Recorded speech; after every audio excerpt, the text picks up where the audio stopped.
Okay, we are officially live. Let me just make sure that the Facebook stream is up and running. And yes, here we go. So go live. Go live. We're live. Is my background noise okay, or do I need to turn it down? Whoa. It's a lot of feedback, Jen. Oh. Was the pleasure of my Hold on, it life, might be me. and I cherished it. Holy crap, that was horrible. That wasn't me, but That was me. That was one of my that was my I'm Twitch like, tab open, Hey, not muted, damn it. causing feedback loop. I was like, what the hell? Wow, this is pretty good, Steven. First Nobody Chris, complimented. too good. All right, you guys, we're live. So welcome everybody. We are Wait. this is our Sunday Sacred Lovisa podcast. We are live. Today we're going to be doing a roundtable discussion with a bunch of CPS family court corruption victims. We got Crystal on here to give us updates about Jaguar's mom's situation in the Agape residence, and then also here we have Jennifer Callentine, and we have Elizabeth Brown, and we also will have Tamsin Bowles on too. She is just switching over to her PC for better for easier easier for her, so her and her husband can jump on basically.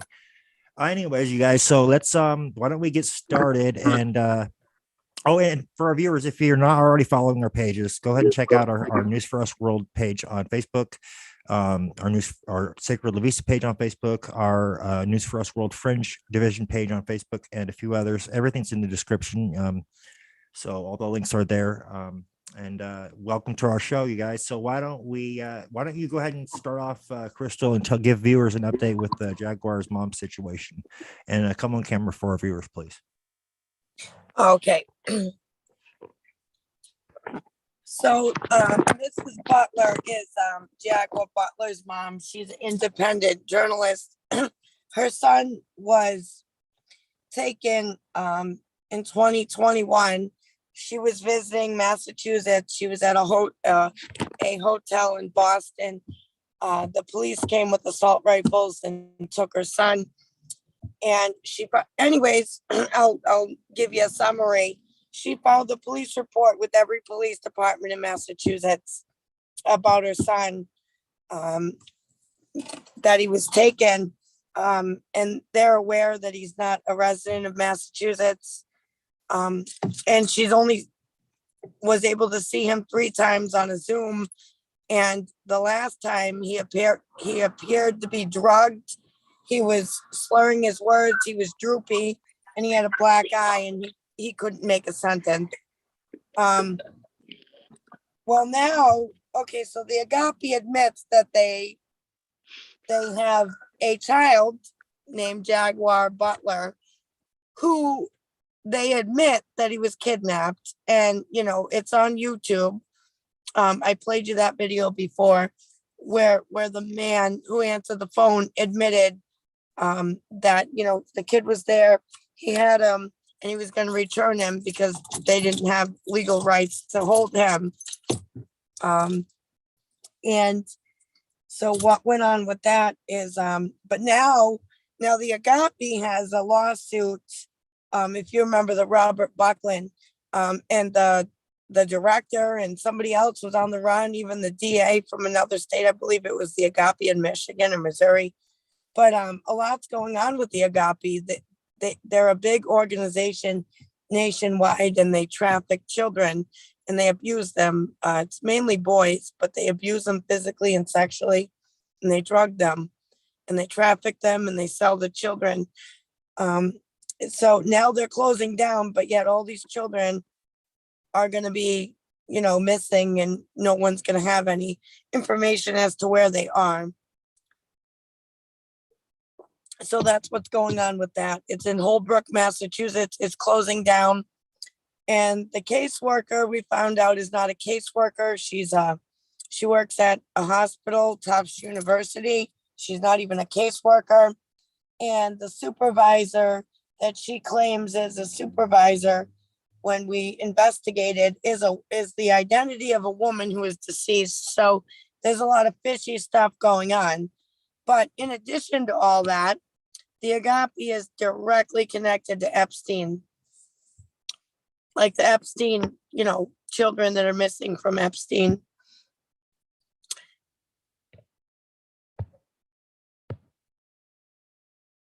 So that's it.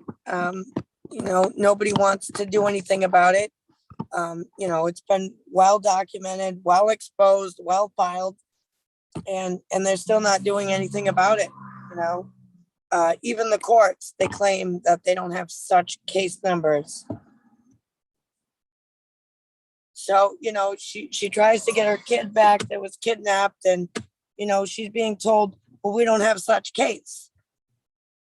So, that's the problem. Like, people think, that they just have to hand their kids over, or they get forcibly taken by force, illegally, whether it's with force or not, and then there's no records of it because it's what you would call like a backdoor court, Yeah, So- where they're doing this shit under the guise of being legit when they're in reality it's all a scheme.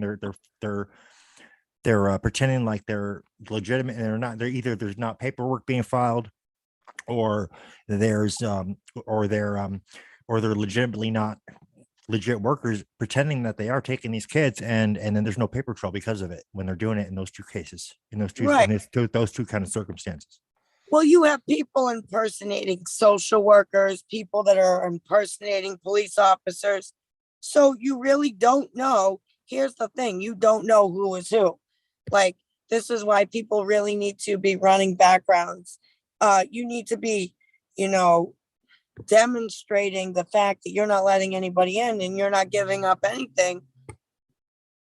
I don't care. you Santa got to Claus do your own that due before, diligence. you Yeah, don't because these open that bastards door. are doing all this on many different fronts like this, and it's ridiculous. And then you got the hospitals that are in on this too. They're selling the information. Absolutely.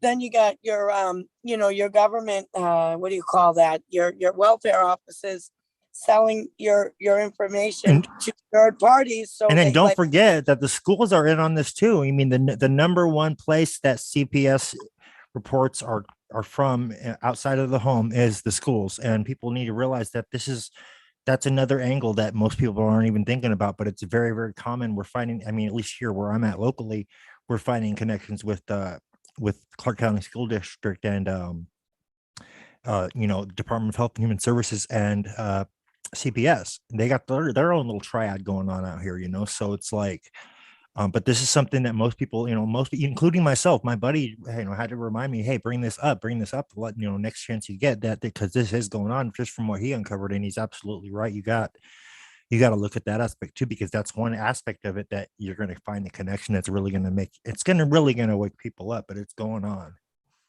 you got the schools, the hospital, child protective services, adult protective services, any way they can make money, Yep. Take, And I don't know if you know this, but I don't know if you're familiar with who our school board admin is, or the guy who was running the Clark County School Board here in Vegas. It's Jesus Jara.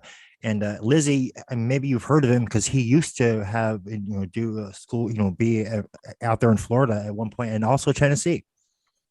Based on what my buddy's been able to uncover. Who was this again? Sorry, I'm in a lot of Jesus pain. Jara. He's the board of he's the head of the board of school board of trustees or whatever. The one that's calling all the shots. Can you say the name a little slower there? Jesus Jara, Jara. Yes, I've heard of him. Yep. Okay, he's who's running our shit out here. Okay. Oh, really? Yeah.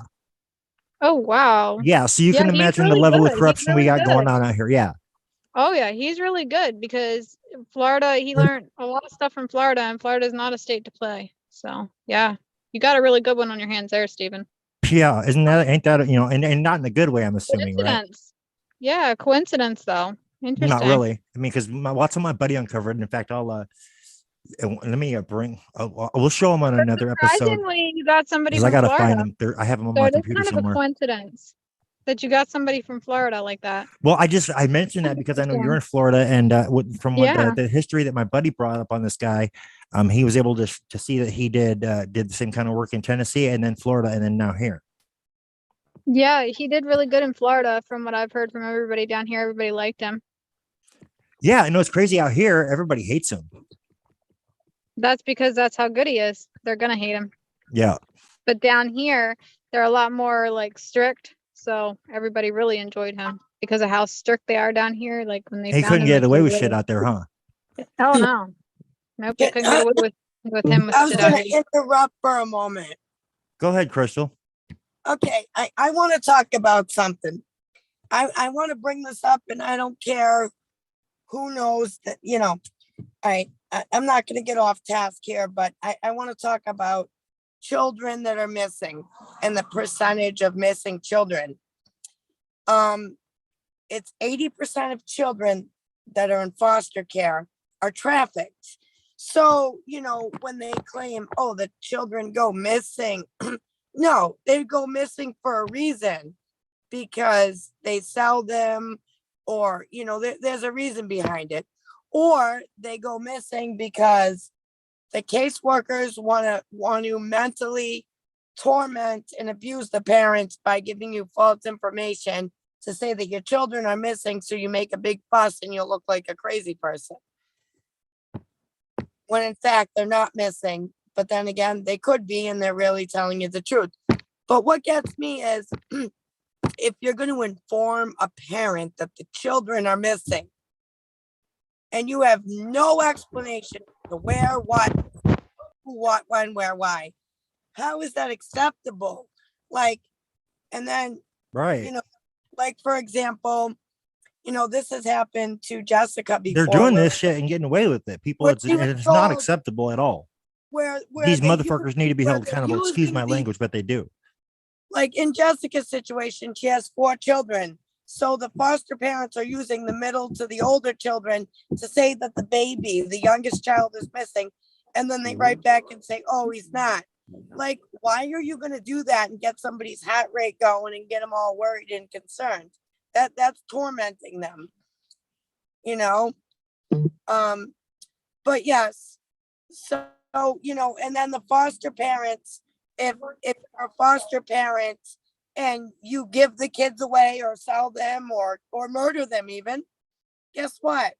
You get a praise, and as a foster parent, it's acceptable for you to beat the ever living crap out of these kids, and you have no consequences for your actions, and you don't have to answer to anyone. Yeah, and there's no accountability. It's completely it's out of it's way off the rails. It's way too far off the rails. In fact, But be the mother and father and go protect your children and get them away from the people that are sexually and physically abusing them and drugging them, and you're going to jail. But it's okay for them to kidnap children because they're an organization that kidnaps children with their loopholes. yeah, it's And become a and travesty. It's really a real with the- shame that this is even going with their on. little stage house, playhouse courtrooms. Exactly. Hey, the Bowles family is here. Would you guys like to give our viewers an update on your guys' situation? Oh, before you guys start, I just wanted to say that Lizzie's children are now missing, and the foster parents aren't doing anything. And her children are missing now. Missing? Yeah. Is that true, Lizzie? You said Liz, right? Yes, that is true. Their children are missing, both of them. Oh wow. Yes. Wow. Oh wow. That is That's ridiculous. We're gonna have you talk on that a bit after the Bowles family. Go ahead, Bowles family. Give our viewers an update. Oh, well, besides the team meeting we had, which some of you were involved with, we're continuing with our overnights, weekends, and dealing with our youngest child and his issues, and of course our oldest child and his autism, brain damage. So the beat goes on. Yeah, we had a full weekend with them, and before they left today, it was pretty bad. I mean, our younger one, he's very spoiled. So it was heartbreaking. Hey, Steven, heartbreaking. can I interrupt you real quick? Yeah, go ahead. What's up? I'm gonna go to the bathroom. I'm having gallbladder pains. Okay. And I'm swelling, so we got to figure out what we're doing here with this. But Okay, I'm gonna have to call the doctor as well. But I'm no gonna worries. switch it over to Dan, and if you need anything, he can be helpful. Okay, sounds Um, good. He may not know everything on the girls, but I That's can okay. help with that. Crystal when I- can chime in and help fill in the gaps. Yeah, and if Dan's not sure, Crystal, I mean, we just found it out not that long ago. So Okay, and if Crystal's not sure on the info, and Dan's not sure exactly how to say it, I can try to see what I can do to help. But I'm in a lot of pain. no worries, no worries. Take care of You your can business, barely hear Lizzie, me. and we're gonna be praying for you. So If you can barely hear me, that's why, Steven. no, I'm I can not hear trying you to just be fine. jump off. I'm not trying to be mean and jump off. That's why I'm No, putting Dan. I understand. I totally understand where you're coming from. Medically speaking, you got to take care of that. No, I get that. Yeah, You're that's why fine. that's why I'm putting Dan on. But I just wanted to let you guys know so that you weren't befuddled if we asked for me and he speaks. No worries. I appreciate that. Thank Take care you. of your business, and we'll be praying for you, Liz, and we'll Awesome. Sounds good. I'm gonna stay on Zoom, but Dan's just gonna be on. sounds So, good. if you need anything, you can speak to him then. We'll do. We'll be praying for you, Liz. Take care of your Awesome. business. Thank All right. you. Be Thank safe. you. Thank you, guys. Thanks, Liz. Thank you, Liz. Hello. Go ahead, Bowles family. I apologize about that. Go ahead. Finish your thoughts. Like I said, it was heartbreaking. So that's where we're at as far as that. And what else would there be? Just about the team meeting, which supposedly we're not supposed to talk about. I didn't like the way the advocates were treated at the meeting because it's very disrespectful. Yeah, I was on that meeting, and these people were out of line. They kicked off Liz on this team meeting at one point, and then it was just me and Krista backing them up. And it took them a minute, but they eventually finally let the both speak their piece, which they should have done from the get go instead of antagonizing them. But at least they were able to say that. I mean, that Yeah, was and you'll notice some that progress. the permanency supervisor told us that if we had cooperated in the beginning, that this would have gone a different way. Wrong. If we had cooperated at the beginning, we Would wouldn't have gone their case. way. Yeah. Because we didn't cooperate and they didn't take them to give us a child, we'll give you a case pediatrician. They sent them to the R, so we had a case. Otherwise, we wouldn't have had a case. Yeah, and they didn't say anything when we called out the pediatrician as far Right. as who she is, what she is. Yeah, they have nothing for that. They want to acknowledge the crimes that are going on, even with her, with that pediatrician. Well, see, They just don't care. that's my problem. Even my lawyers don't seem to get it either. Sure, I want my children back. Of course, I want my children back. But I also want restitution. I want these people that are responsible prosecuted to the fullness of the law. Nobody's not, they're all ignoring the fact laws were broken and able to enable them to take the children. There's no getting around it. Felonies were committed. Mhm. You're absolutely right. There were, and there needs to be accountability. These Yes. bastards need to be held accountable because this is ridiculous. No, they broke the law, and then they're trying to act as if you broke the law to silence you. Are you freaking kidding me? Right. And like I said, this ain't our first go around. This is the second time they've done this to us. And I'm supposed to go, oh, well, let's just do what we got to do to get the children back. No, sorry, not playing this time. When in fact that we know that they're not trying to do that. That's just, it's all a matter of timing and for them to take the amount of funding from all these different slavery programs that they have us unnecessary in. And it's just to keep generating all these like anonymous streams of income. Yeah, Yeah. and if a child has Right. autism, they make more money off Yep. of that and they prolong. But the more And they- you fight and stick to your guns, and the Mhm. more you fight and stick up for your rights and argue and object and fight, the better it gets. I mean, it's not going to get better overnight, but the more you fight, the better off you are, because it's just And the what you have. longer it goes, But you better be prepared to keep fighting because they will come at you from all different angles. They don't care about fair. They want to fight to defeat and to destroy. Unlike us, we want to save our children and our family. So it's a completely different attack. And the longer it goes, my eldest child didn't get the help he needs. And the younger he is, the better he can be treated. But as he gets older, it's going to be harder and harder giving treatment that'll be effective. And the youngest child, the longer and longer it goes, the more he's estranged from his parents. Yeah, it's what I would call, I mean, what we'd all consider, I'd say, grooming. That's what they're doing. It's brainwashing, indoctrination, and grooming. While our older one, the longer the damage sits, the harder it is to treat. They don't care. They think we're quacks or something. Even though we have medical professionals backing us, including MDs. Yeah, It's all not the just naturopaths, professionals. it's also MDs. Are these professionals your own or the ones that they have? Some of them were our own, and some of them that we've just seen like through our own research. So it's documented. But it's kind of a rarity though. I mean, because the mainstream doesn't follow it. The mainstream MDs and stuff don't follow it. So they're grounded in Western medicine, these child traffickers. So so that's why. Yeah, Yeah, it's the it's a medical hard time. mafia that's tying into the CPS family court corruption. That's it's basically all part of the same problem. It's all one arm of the same root issue. Basically, they're all Yes. it's all part of a big freaking money. It's all part of the crime, the criminal. It's like a crime mafia. You know, it's part of their franchise. Exactly. They remind me of the mafia. There's but a criminal like that hurts, you know, people. So that's my take on that. It's Well, it's that the one deep former state mafia cabal is guy- what it all boils down to. They're the ones that are freaking pulling the strings on these Yep. issues. And with the Yep. medical situation, with the CPS situation, that's what it comes down to if you follow the money. Well, that one mafia guy actually was recently written a book about that. You know, he was raised in mafia. His dad was mafia. He became mafia. Okay.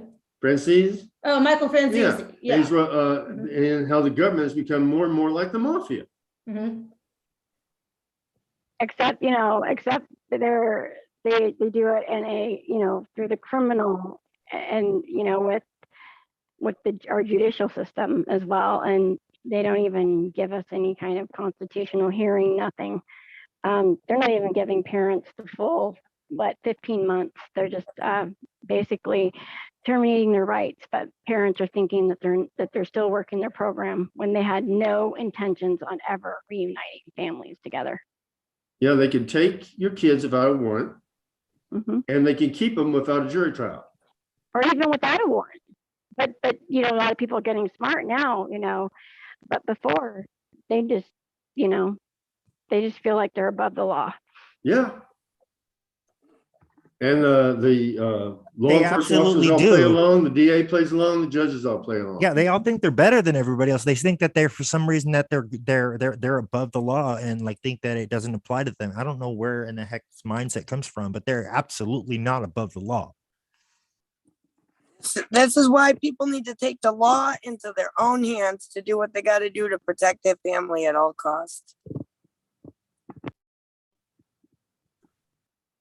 I'm not going to say anything openly, but yeah. Well, it's hard to own firearms when you have a child that with very low cognition. And that, remember, I had to help him off the floor, and then it was reported that he was too weak. I mean, he was so weak that I had to help him off the floor when he has brain damage. So imagine that with firearms around a child like that. You know, it's very it's a big risk. I mean, to have anything around him, a lot of things. So firearms. Oh yeah, no, yeah, I I totally mean- get that. I mean, but there's other ways you can protect your family, you know, like, you know, but Yeah, but the Leos have firearms, tasers, I all know, kinds of shit. I mean, know. Yeah. Like I've mentioned before, let's say I went that route and I took out those 3 deputies that night. Yeah. In 30 minutes, there'd be 300. I mean, Yeah. it's a no-win situation. Yeah, but we do have a right to form a militia. Yeah, well, see, that's the thing. People like gun owners, if we had a militia, we call it, we could have had that place surrounded with people with cameras and guns in 30 minutes.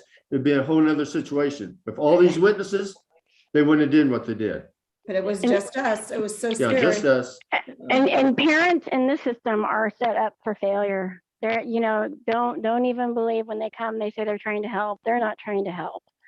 Because if they were trying to help, they wouldn't have came with, you know, a warrant if they did, and they wouldn't be busting in your home and using police as an Oh, no, there was no intimidation warrant. There factor. never was a warrant. And you know what, and with a lot of people, so that's, you know, that's even, they're surpassing that now, and they think they can just go into people's homes and take whatever they want. And well, and the people have been giving it to them up until there's a resistance now. So my advice is to research your rights and learn them like the back of your hand, because they're not going to voluntarily provide that for you. Why? Because they can't violate it. They can violate your rights if you know them. Well, legally, we did everything we could, you know, we held it out to the last minute. Is either open the door or let's bust it in. Simple as that.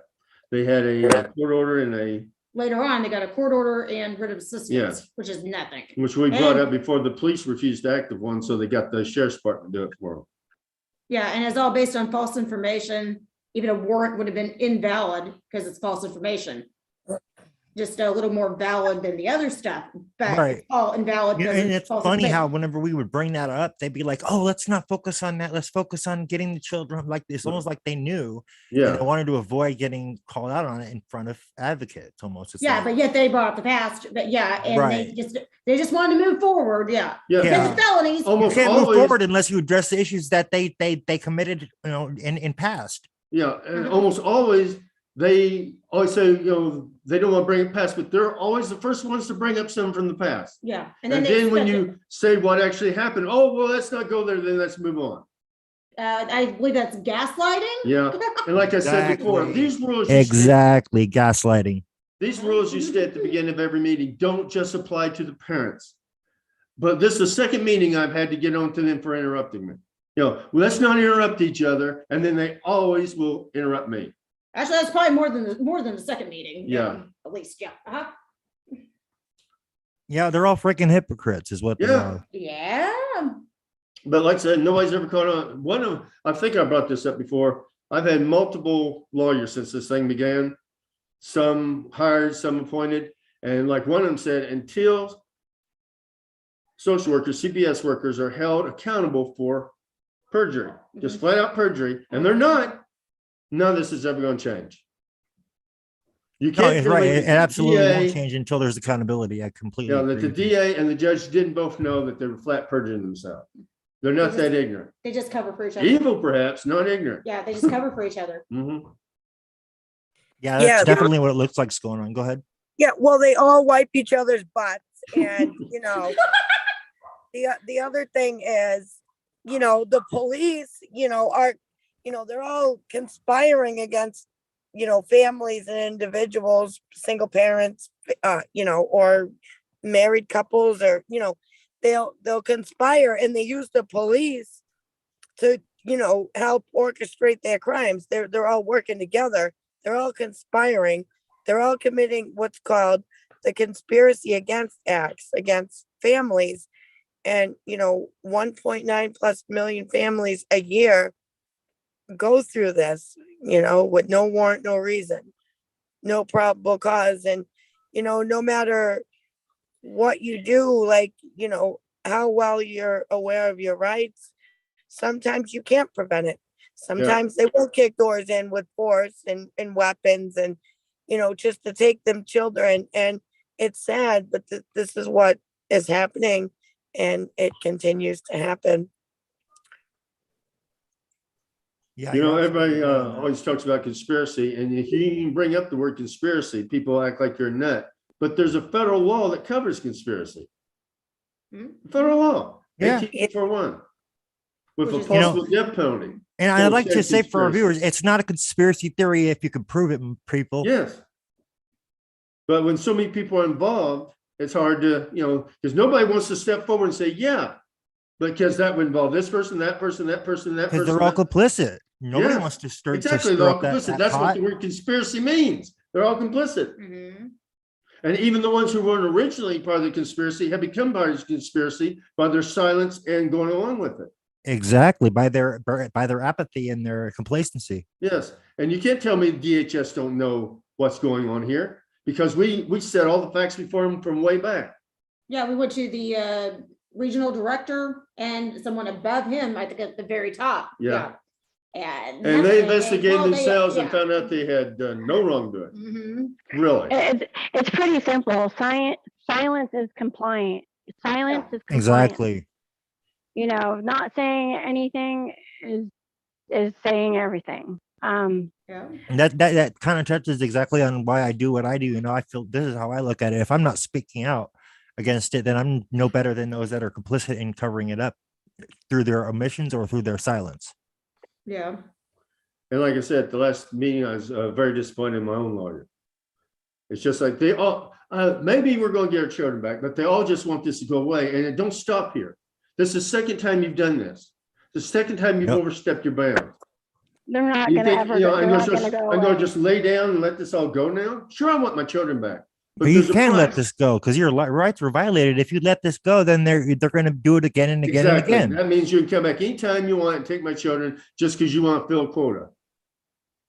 No. That's okay. I'll be labeled crazy and insane if it means standing up for a child. I don't give a rat's ass how people view me. The whole thing is to protect children, and that's what we are here for. Exactly. Mhm. It's just a shame that it's come this far, you know, that us victim, or, you know, people that have been victims of this, and then those advocates that are working with them, you know, it has come to the point where we have to speak out on this front because of how bad it is. That's what's a real shame, you know. Well, yeah, and just the different layers of it, you know. I mean, it's Like I always bring up, I had basically two perfect young boys. Yeah. They took one child's brain and now they're trying to take the other child's heart. And It's wrong. It's just Yeah. plain wrong. you're not going to get away. You're not going to get away with it this time. Not this time. And I even brought up, I think you remember I brought up with me, I've jumped through every hoop before. Now here we are. After I jumped, I did everything you wanted. I did it all. And now here we are. So don't Yeah, tell they do me this to just they get cooperate people to again. jump through all these hoops, and then they tell them, oh, well, you're not getting your kids back, like in the Yeah. case of Josie Hicks or several others. This is a common occurrence. People they get these parents to jump through all these hoops, and then they do, and then for nothing they put it through this whole you know sequence of things they have to do, and then when they get to the end, you know, they raise the bar or just completely remove it. Yeah, it makes me so angry every time I look back at the video. People are outside the door, lying their heads off, trying to make a case, trying to call in, trying to get a verbal order so they can bust down that door and get my children. The police is threatening my wife with his hand on his weapon. Hands on my, the gun's not drawn, but he's got his hand right on the butt. Threatening her, he's going to arrest her, he's going to take the children. Now she has to talk to these people. Guess what? You don't have to talk to those people. There Right, is no law. absolutely. There is no law that says you have to talk to any of them. You don't have But he to said talk. he'd break down the door and arrest her. She didn't. Yeah, for child endangerment nonetheless. Say he didn't need a warrant. She didn't get to talk to a lawyer. Mhm. and you don't have to let them in your home if there's a concern about the way your child looks. You can look at the child through the window. You Which they open up- did. Yes, They sir. still said Yeah. that they wanted them at that lying Yeah. bitch child abuse pediatrician. That's so-called that pediatrician. was part of the That's petition just because we forms didn't of cooperate. intimidation. Well, that's a reason to take your children to this petition. They didn't cooperate, so let's take their children. Well, that's just their way to manipulate you in a bully tactic. Yeah, Like I it would have is. just said, fuck you, you're not coming in my house, and kick the door in and see what happens. That's what I would have said. And they would have stood there for hours because Well, when that's pretty much what they did. They stood there for hours. And then the police finally left, so they got the sheriff's department to do it for them.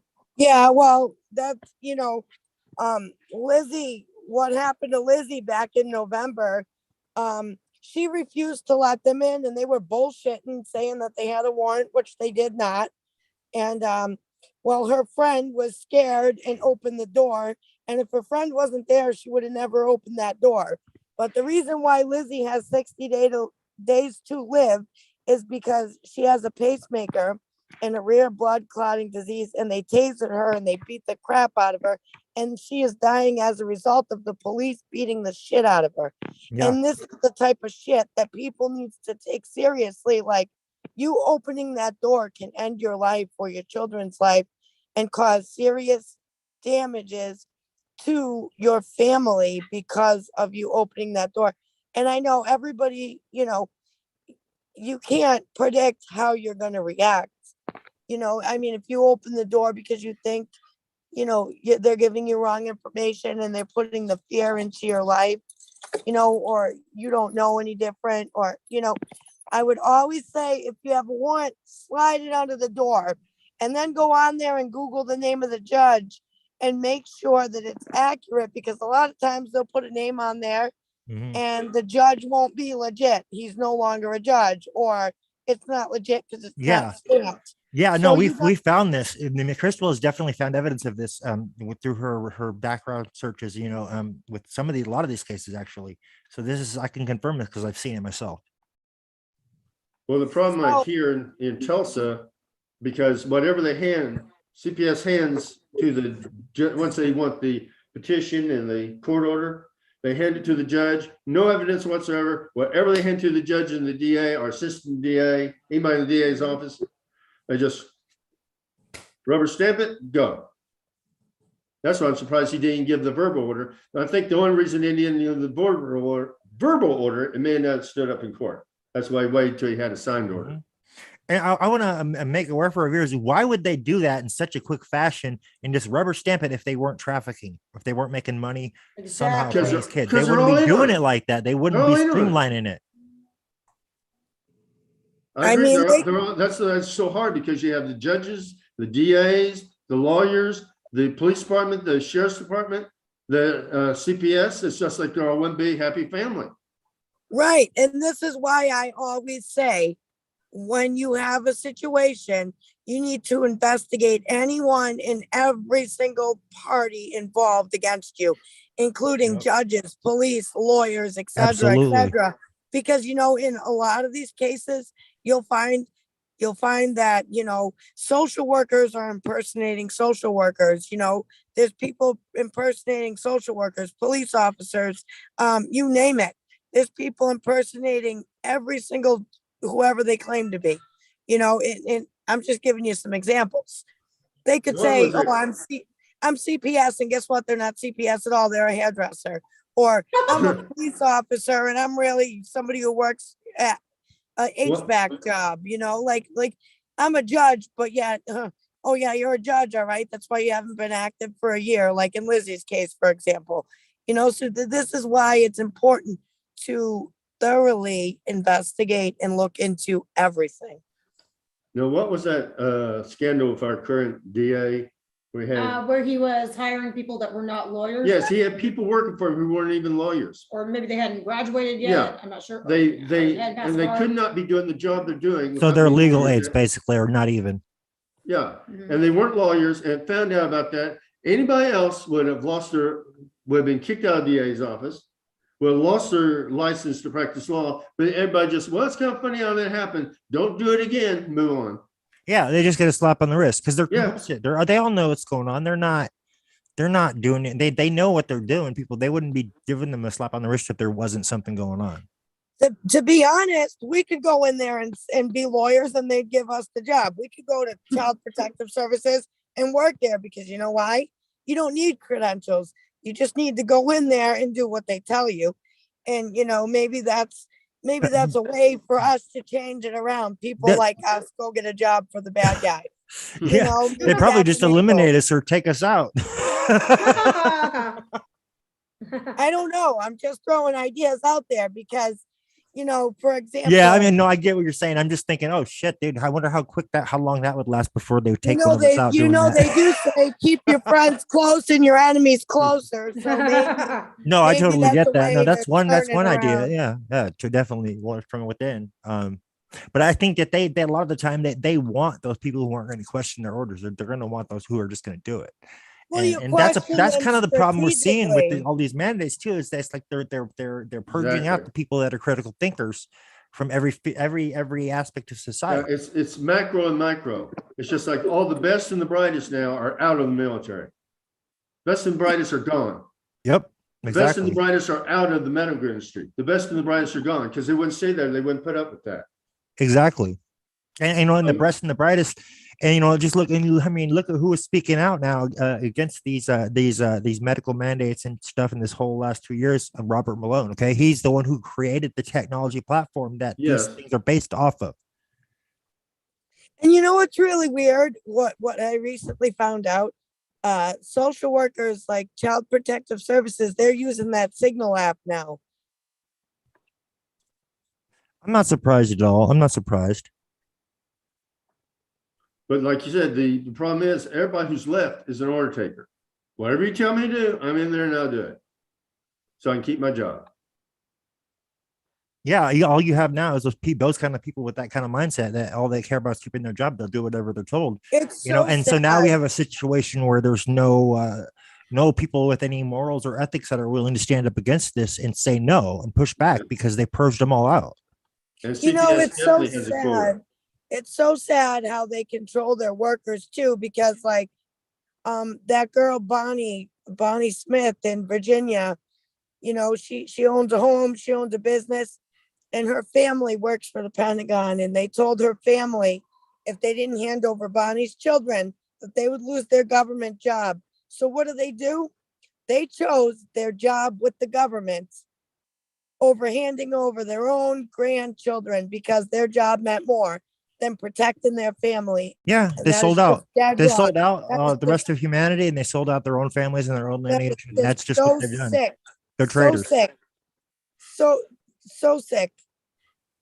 What they will do to get children, it is disgusting. It You don't is. have It's to worry absolutely about- sickens Yeah, me to my but- stomach, and it's Worry so about- far beyond crossing a line, in my opinion, about that. You know, like Like what you were saying- you're willingly participating in the subverting of people's rights and taking their kids, and you think that it's not going to happen to your own. You sellouts, you bastards. Yeah, I'm talking to you. You corrupt CPS, family court workers, the ones that are all complicit in this. That's what you're doing, and I hope you're listening. Because They're you think that committing you think crimes that that- they're not going to do it to you down the road. Just watch what happens. They'll end up coming for you eventually, and your families too. Yeah, they will. And they think that they're invincible, and they think, oh, I can commit perjury against this family and take their kids and put charges on them for what I did to them, like the Tampsons. Not the Tampsons, the Bulls, right? Yeah, but I'm sorry. It's okay. I'm sorry, honey. I'm That's so fine, that's sorry. fine. But you know, like they'll do the crime and they'll say, you know, they'll put the blame on you, and it's like they're called narcissists, so they're gonna say that you did what they did, you know, and it's just that's Yeah, exactly what it They is. always project onto others what they're actually doing. Right. Yeah, So and like they're Reggie the said, they have a criminals. quota. Yeah, they're the criminals, and they get paid to be criminals, and like, you know, and you know, it's worse than that. Like, it's disgusting. Like, I don't even know, words can't even explain it. It's just so twisted, and twisted is not even the word. It's the worst. It's the worst of the worst, and they shouldn't even be in Is- business. Hey, I Like, think we have Jacqueline on here. Is that you, Jacqueline? or Jessica. It's Pretty Angel. Who is that? Jessica or That is Jacqueline? Jessica. Jessica. Hey, Jessica, how you doing? Well, she's not allowed to talk to us, or she goes back to jail, but she'll talk to us. Whatever you're comfortable with. But I just wanted to know who it was. I thought maybe it Jessica, was unmute. Jacqueline, but I didn't know. Tell her to unmute. We can't hear you yet. Maybe adjust your mic settings. You never know with these sneaky bastards. They come in every angle. They're like Yeah. maggots. They're parasites. She said something about she's going through an email update. But Okay. yeah, it's so wrong. Like, the state of Oklahoma, the state of Pennsylvania are some of the worst states in the country. And I know that from experience and all the fight and, you know, all the fighting and help, you know. I mean, I've been on the phones. I've been in person at the at the governor's office, you name it. I've done so much for people. I threatened the attorney general's office, and I didn't threaten them. I promised them. You threaten that- them with accountability to the full extent of the law is what you meant. Right, I sure did, and I told them I was recording them. Oh, it's illegal. I don't care. It's my right. I have Which attorney general? Which attorney general? Pennsylvania. Okay. Yeah, and I recorded it and I put it all on blast. All right. Yep, I called them up and I demanded justice. I demanded justice for all the families, and I started harassing them every single day, calling them up. And day and night. so my children were injured in CYF's care. CYF failed to protect them. They have permanent facial scars and other. And I have no criminal history. I had never endangered my children, never abused and neglected them. CYF said that. And so I made a child line report for suspected maltreatment. And are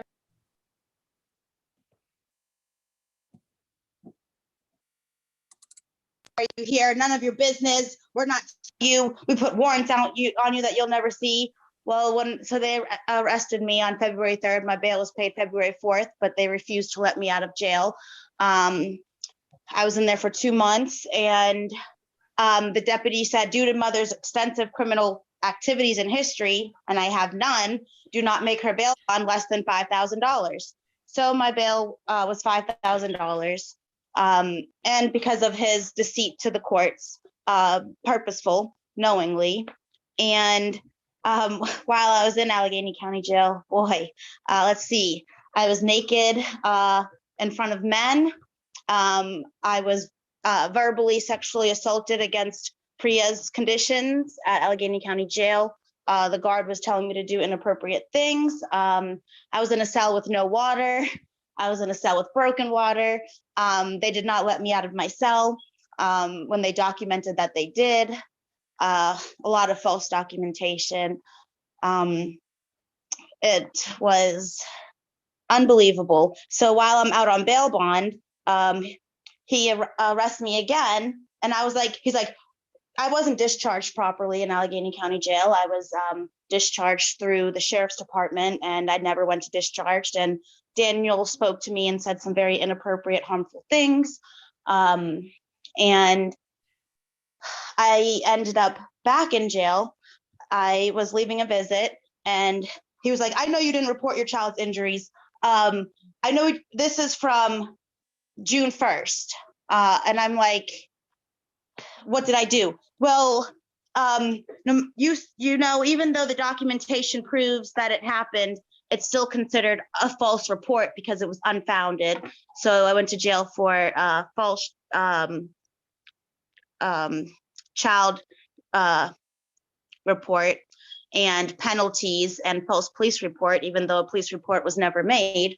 And it's just been terrible. While I was in jail, they purposely, CWAF made me miss court because I was planning on getting my children back. That was in February. They rearrested me in March because I was planning on getting my children back. They say it's appropriate for my children to be injured. At no time do they want the children around me because I think homosexuality is a sin. And we're not allowed to practice our religion together. We're not allowed to go to church. And they just continue to false document on all these organizations. We had an FSP plan meeting where the school spoke very positive about me. They said when the children were in my care, I was clean, well-dressed, great grades, great behavior, how I was very active parent involved in the parent-teacher conferences, volunteering all the time, awards, fundraising, all these great things. So when the judge said, how did the FSP plan meeting go? Because depending on how it went, I'm going to reunite the family. Miss Caitlin Leo said that information is not available, but mother inappropriately contacted the school. Now I'm banned from the schools. The schools are being honest. I have the proof, the letters. they're false documenting on doctors, UPMC, Western Psychiatric Hospital, Oh, wow. Rural Health, even the Allegheny County Jail doctors. They're misdiagnosing me purposely, giving me diagnoses that these doctors say I don't have. The list goes on and on. They're going all out, aren't they? Yes, and it's If it absolutely wasn't for me, they would have kept her in the psychiatric ward because they came and harmed Jessica at her home and attacked her, and then turned around and said that Jessica attacked them and she was a threat and a danger. And so they called me up and I told them the whole truth and everything and the whole scoop on everything that went down from day one. Yeah, till all of these fake fights. Like, if that happened, why is there no police report? Why are there no charges? It's just absolutely ridiculous. What exactly I is still the have cuts on my inappropriate approach to a ankles. school? Oh, I'm when sorry, she, what? What exactly is an inappropriate approach to a school? Oh, yes. They explained that to me when court was over. The school speaking highly of me is inappropriate. Really? Are you Oh, serious? okay. Are you Well, freaking it's not- I heard serious? everything. It's- That's it's freaking ridiculous. yeah, it's Oh. inappropriate that her kids were honor roll students and Jessica got an excellent parent award because she was on the PTA and very involved. So that's inappropriate to let That, your oh children- yeah, that's like, oh, that's so, oh, I know. It's this is ridiculous. This is freaking ridiculous what these people are doing. Like, are they out of their they got to be out of their freaking minds. I guess if you beat your children, you'll never lose them. Call them assholes instead of giving them love, and then you'll get more. They won't think twice about taking your kids. Yeah, and it's My kids have- ridiculous. My kids have been gone since April 9th, 2021. CYF doesn't follow the court order. They're court ordered to provide me with any and all medical updates. They failed to do so. I found out through Giant Eagle Pharmacy. And they just, while I was in jail, my toddler was severely injured multiple times. And they harassed me with, they send me an email saying, your toddler was kicked in his hernia, stomach, face, back. People saw him. They described it as like severe goose egg swellings. And they find that appropriate. The children are desperately begging to come home. And CYF tells the courts the children don't want to come home. They don't show up to court ordered visits because they claim they can't arrange transportation. And I've never had an unsupervised visit since they've been gone. And the staff has been documenting great things about me. I play very well with the children. The children love and miss me. They want the visits to be longer. I feed them. And CYF documented to the courts, mother regularly attends visits when there's not a transportation issue, but there have been multiple parenting concerns. So when you get into detail about what their concerns are, I care too much for my children. But they don't put that part to the courts. They just say, Of there's course, multiple- they omit it, of course, so that it works in their benefit. These bastards are beyond redemption. This is just, they've gone way too far. This is bullshit. Excuse my language, people. This They is took complete bullshit. They took my children with a verbal warrant and a verbal court order. Jason Lucarelli, they went to Children's Hospital. They were missing after discharge. I made a child line report. I complained. He said, you'll never know if I sexually assaulted your children. He said, What? all of these So he crazy- basically is gaslighting you about that in an off-put kind of way. yes. And he was on social media saying he's a CYF caseworker, kissing various men. And other- children, don't forget that he was kissing children all over his Facebook. And He's encouraging children to be gay. and he had sexual relations with my ex-husband after he met him. He took children away. It's just, it's unbelievable. Oh my God, dude, this is sick. Very sick. And I haven't spoken to him since last year when he said I was a nigger. And What? yeah, so court So the kids were taken April 9th, February 2021, and Oh, February not 3rd, cool. 2022. For the Um, first two we got, Yeah. the one with the bleeding, and then the other one, huh? I need the one to stop the bleeding, which I did not open at this point. I had not You- opened at this point. You guys okay over there, Lizzie and Dan? So, is everybody okay? Yeah, Lizzie's just she's having a thing with her her medical situation that she had to handle. Safe drive mode on. Out in the house. Remember when Lizzie was attacked by the police, Jessica? And they came in and they beat her and they took her children. Well, they gave her 60 days to live. And it's because of the police and CPS beating her. Yep. That's terrible. I She's got know. it documented. That's the state of Pennsylvania. This is the stuff that people need to expose. Like keep. So they are just continuing to false document after the clinicians have came to the FSB plan meeting, said mother is consistent, mother is compliant. They still say mother's non-consistent, mother's non-compliant, mother refuses to address her mental health because they disagree with doctors. I have no child endangerment charges. They took my kids off of false allegations, and safety could not be assured at the house because of CYF's harmful predictions of the future, because I survived domestic abuse in 2016. So their solution is to place all of my children with my abuser's biological family. What?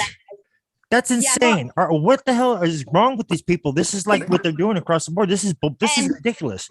Like I no said, folks, they're relationship to my trafficking these children. kids into the hands of the abusers. Wait, No I think relationship Jessica. to my children, and they false Yeah, but it's document. worse than that. The guy that murdered the father of Jessica's two oldest children. So this guy murdered the father of her two oldest. It's his aunt that has her children.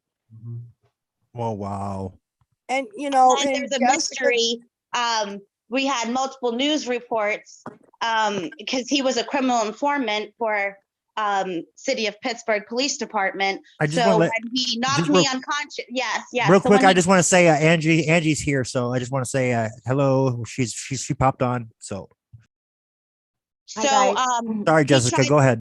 Yeah. So he carjacks me, knocks me unconscious, does all of these terrible things. Crystal has pictures. It's all caught on video camera. In fact, somebody was sitting at the TV screen watching me. The police drive by, everything. So I'm half beat to death, ran over, my face stitched back together, raped, terrible, terrible. So the United States Marshals pick him up. And then we have the police cover up for him.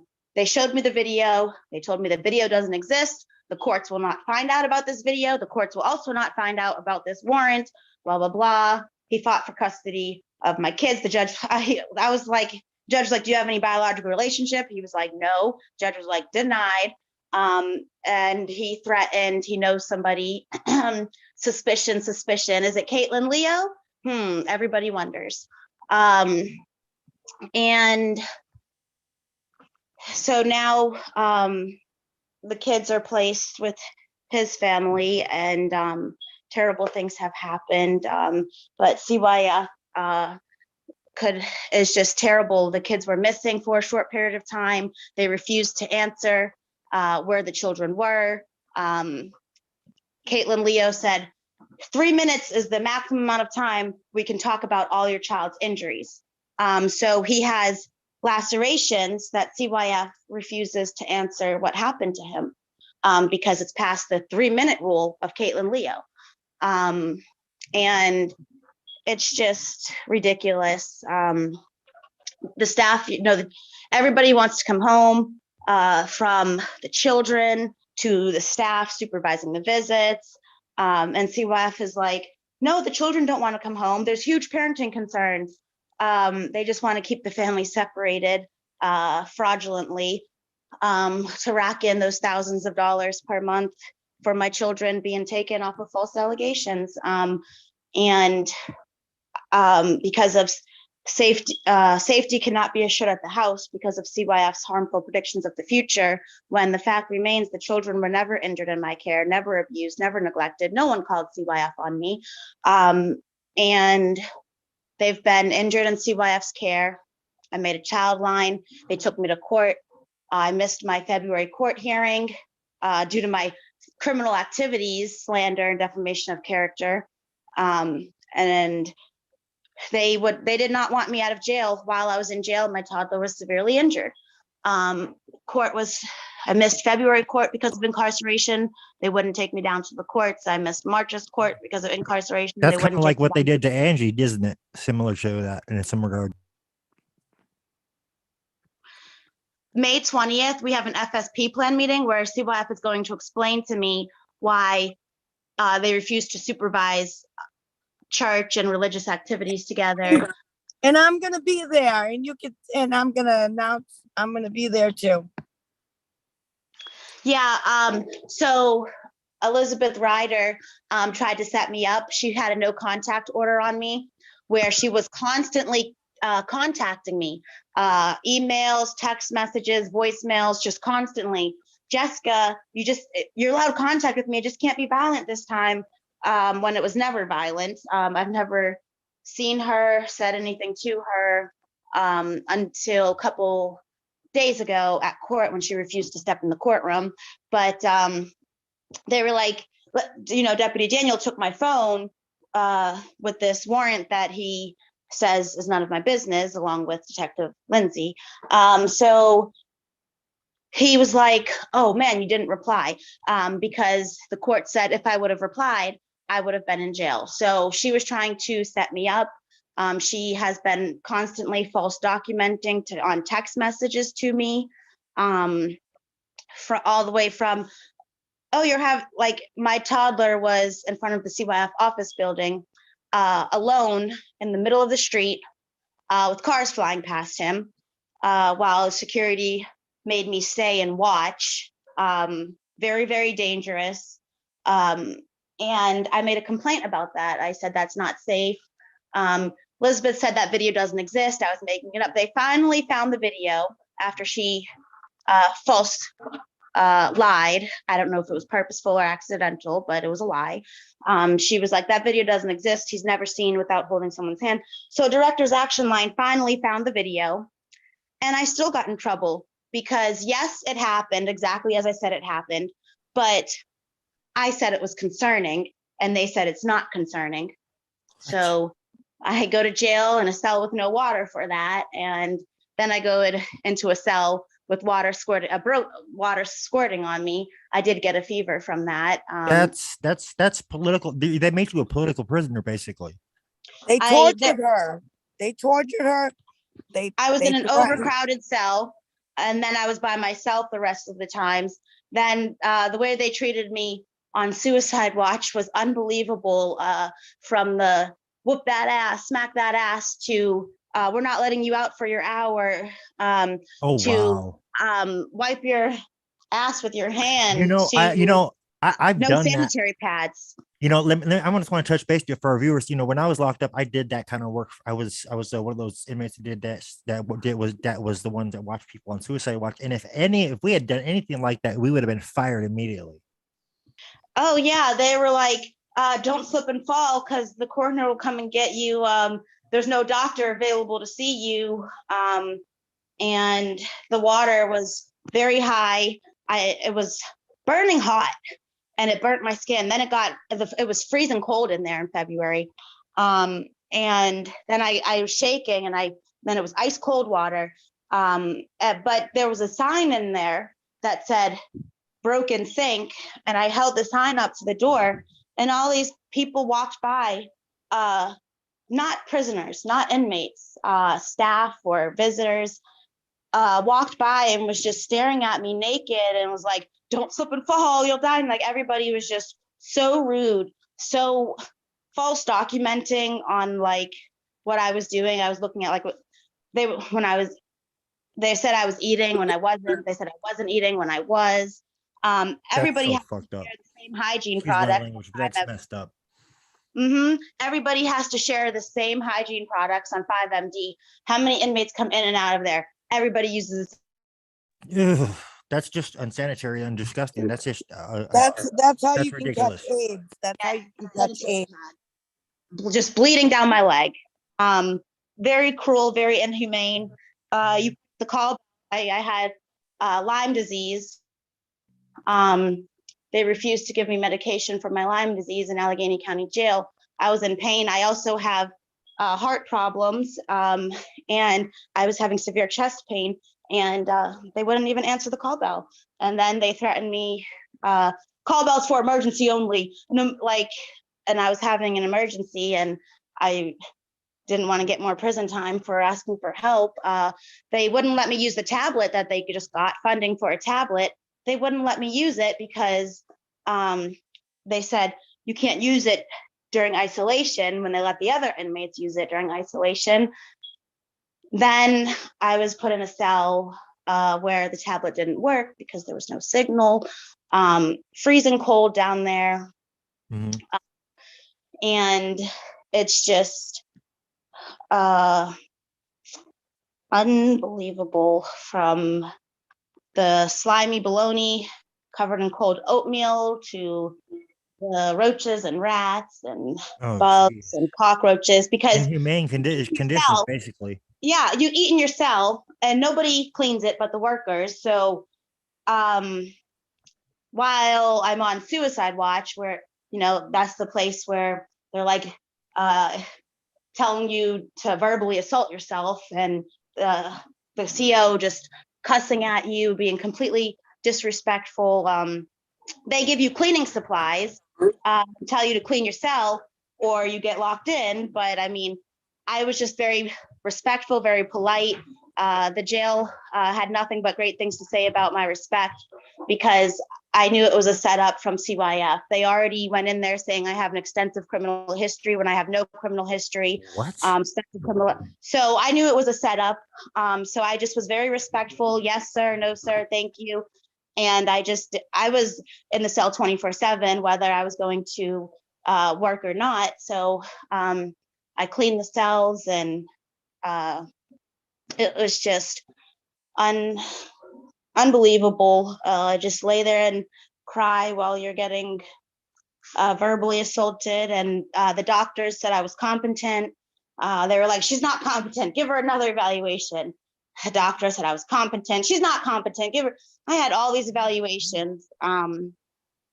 And they continue to false document on medical professionals. And their goal is to continue to keep the family separated, continue to rack up this money fraudulently, and continue to keep the children sad and injured. And it's very unfortunate.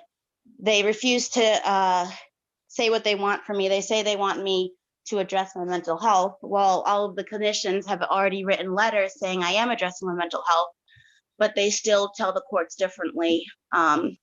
They've false documented on me, on all of these organizations, and they seem to take pleasure in destroying families and hurting children and watching them suffer.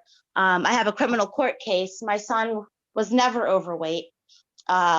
He's always been skinny, and he lost weight. I thought that was inappropriate. So Deputy Daniel is taking me to court, and I'm facing a lot of jail time for reporting his weight loss.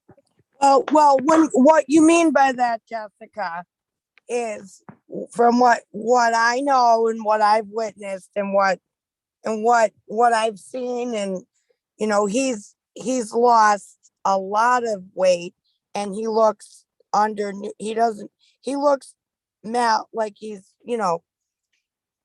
under nutrients. Like, you could tell by looking at him, he looks very sickly, and he looks like a walking skeleton. You can see his ribs. That is concerning, because he's losing too much weight. When they're that age, they go through growth spurts, and they gain some weight and they get tall. He's getting sick, and he's not able to hold down food. He's sickly. So yeah, that's concerning. He's Hey, Oh, yes. drastically losing weight. With Real his quick- head real quick. injuries. real quick, Angie, in a minute, I got that video you sent. You want to put that on the screen share here in a minute after Jessica's done talking her bit, and then we'll segue into your updates. Sure. Cool. Awesome. Go ahead, Jessica. Continue. I'm sorry about that. I just wanted to ask her that if you wanted to do that. Yeah, it's just they know that they're being unconstitutional. They're making sure the Constitution and its amendments don't apply to me and my family, violating human rights. And it's just unbelievable the damage and the satisfaction they get out of hurting people with their harmful predictions of the future. They've said, it's just a matter of opinion. And we've all asked, what would they like me to do to get my kids back? And they laugh. They're like, we're not telling you that answer. And it's a joke to them. And the truth is, I don't have criminal history. I don't have criminal activities.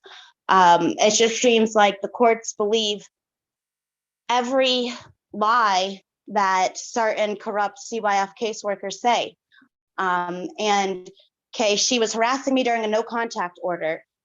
They've lied on all these organizations and myself, and there's no one to report them to. The police are like, we're not reporting CYF. They laugh at me, and they do what they want because they feel as though they'll never get caught. They've lied and lied and lied, and they've gotten away with it. And in Pittsburgh, the corruption is so deep, with Jason Lucarelli volunteering for the politicians, and it's not what you know, but who you know. Unfortunately, you're right. That seems to be how it is in a lot of the time anyways. I was a licensed gun It's owner. really sad. Go ahead. Caitlin Leo said there was a fight. There was no fight. The security guard gave me the heads up and said, she's trying to say there was a fight. I'm a witness. There is no fight. I'm not taking sides here, but I'm just being honest. There was no fight. So I called the police and I was like, there's no fight. What's going on? What is she talking about? She's saying there was a fight. They had to relocate to a different CYF office building and all this nonsense lies that never happened. So when court came, due to her deceit, which she's very well known for, they took away my gun license. And the court order says CYF shall use their discretion and discernment as to whether they will allow mother and children to practice their religious exercises together, because CYF has demanded that we don't. And the court order, that's completely unconstitutional and illegal. Whatever happened to separation of religion from state? Yep, ordered by retired judge and Guido DeAngelis, that was the judge, and it said CYF shall determine if they will allow the children to attend church supervised visits with church or church activities, and CYF banned it all. Wow. Okay, wait a minute. They won't even allow him to go to the same school because I was president of the policy council, so they wouldn't allow him to go to the same school. So now he's in a mysterious daycare where he's constantly getting injured, and he can't see me because he has a lice infestation, but he stays in daycare around other kids. And this mysterious daycare where they email me, your toddler, it's appropriate for him to be kicked in his hernias, head, back. What? Bruises. Yeah. They're justifying that kind of abuse going on in there? Oh, no, Yes. It's okay because it's all connected to the lady who has the kids. She controls her family. Okay, she's affiliated with a place called the Second Chance Incorporated. Now, this place was on the news for Nepotism. If you look it up, it will say Second Chance Incorporated, Pittsburgh, Pennsylvania, Nepotism. But then there's also, it was on the news that a foster kid was raped. A little girl was raped 3 times before they decided to remove her out of the foster home. But yeah, a second chance is her the lady who has Jessica's children, her goddaughter is the one that is supposed to be, her name is Kenise Hudson at a Second Chance Incorporated. She is the one that is responsible to make sure homes are humane and habitable for children to live and safe. And I sent you that video a long time ago of Kenise mocking the fact that the child is living in a home with holes in the ceiling above his head, as if she was, she said, she was mocking Jessica about the child living there when she said, that's her job to make sure the homes are safe, when she doesn't give a shit. So they're getting millions of dollars a year on the record to put kids pretty much in rundown homes. That's bull. That's bull crap. And That's her total bull. exact words are, my job is to make sure the children are living in a house where there's no holes in the roof, knowing that it's just very spiteful. It's illogical why she would say that to me, knowing that they're in that condition. Right. Because she's mocking you. She's gaslighting you. She's and then- taunting you because she knows that she knows what she's doing. And then Kenise Hudson has the nerve to laugh. And by the way, they're safe. We got her on video. We also got the picture of the ceiling falling above your son's head. So how's that for proof that they don't wow. inspect the homes and they just send the children there? Yeah. So they're gonna it's just sickening that they take children from a loving home and they're honest. Of course you never abused and neglected your child. They told a Child's Place and other organizations and Police Fleming after they detained my children, I don't need parenting classes. They have no parenting concerns. I'm a great parent. And then they completely slander me to the courts. Like, we have huge parenting concerns, but they never get into detail. They never accuse me of anything. And they continue to harm families fraudulently that way. Wow. And they're basically committing perjury on the court. Yes, they told No. Jessica they don't have anything. It's just a matter of an opinion is why they have the kids. We got that on recording. Wow. Would you like to? Well, we got to share that one of these days soon. He said, the lawyer, Kevin Frater said, Jessica said, okay. She said, well, tell me why I don't have my kids then. She goes, is there anything I did wrong? Did I abuse my kids? He said, no, you did not. Well, then why do you have why do they have my kids then? He said, Jessica, I'm not getting into this with you, but it's a matter of opinion. And we got it on recording. Wow. And these corrupt people, I'm freedom of press, freedom of news, they're making sure the First Amendment doesn't apply to me. At no time shall me and my family go to church together. That's by order of Elizabeth Ryder, Caitlin Leo, Sierra James, and Jason Lucarelli. And it's a conflict of interest right now. Oh yeah, it sounds like a huge conflict of interest. But we got a lot of that systemic issue going on all across the board, people, and they want to talk about systemic issues of this or that. Well, this is the real systemic issue: is the corruption in the courts, the corruption with the CPS family court cases, the corruption with the medical industry, and those are the facts, people. These are facts we can prove. Go ahead.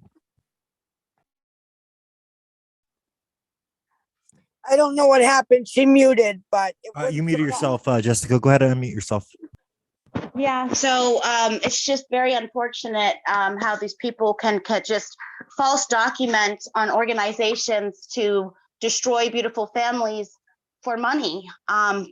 Each one of my kids is $1,000 a month, and it's just sad that they're fighting. They are fighting to adopt my children out, keep the family separated. Because of their huge parenting concerns, which, as we know, are I care and love my children too much. So it's like terrible what these people are doing. I'm having an FSP plan meeting coming up May 20th. If you guys would like to witness the previous FSP plan meetings, all of my supports from medical professionals, clinicians, therapists, doctors, teachers, a lot of supports, the parenting specialists, a child's place. Everybody was, everybody, all these different organizations, Amachi Pittsburgh, everybody extremely supportive, said wonderful things about me. And CYF, for some reason, kept that information hidden from the courts, and said I inappropriately did contact, like they just deceived the courts. The courts believed them. It has came to light that they false. Jessica, you muted, unmute again. Hello? Hello? Yeah, go ahead, talk. We can hear you. Yeah, it has came to light that CYF false documented on organizations.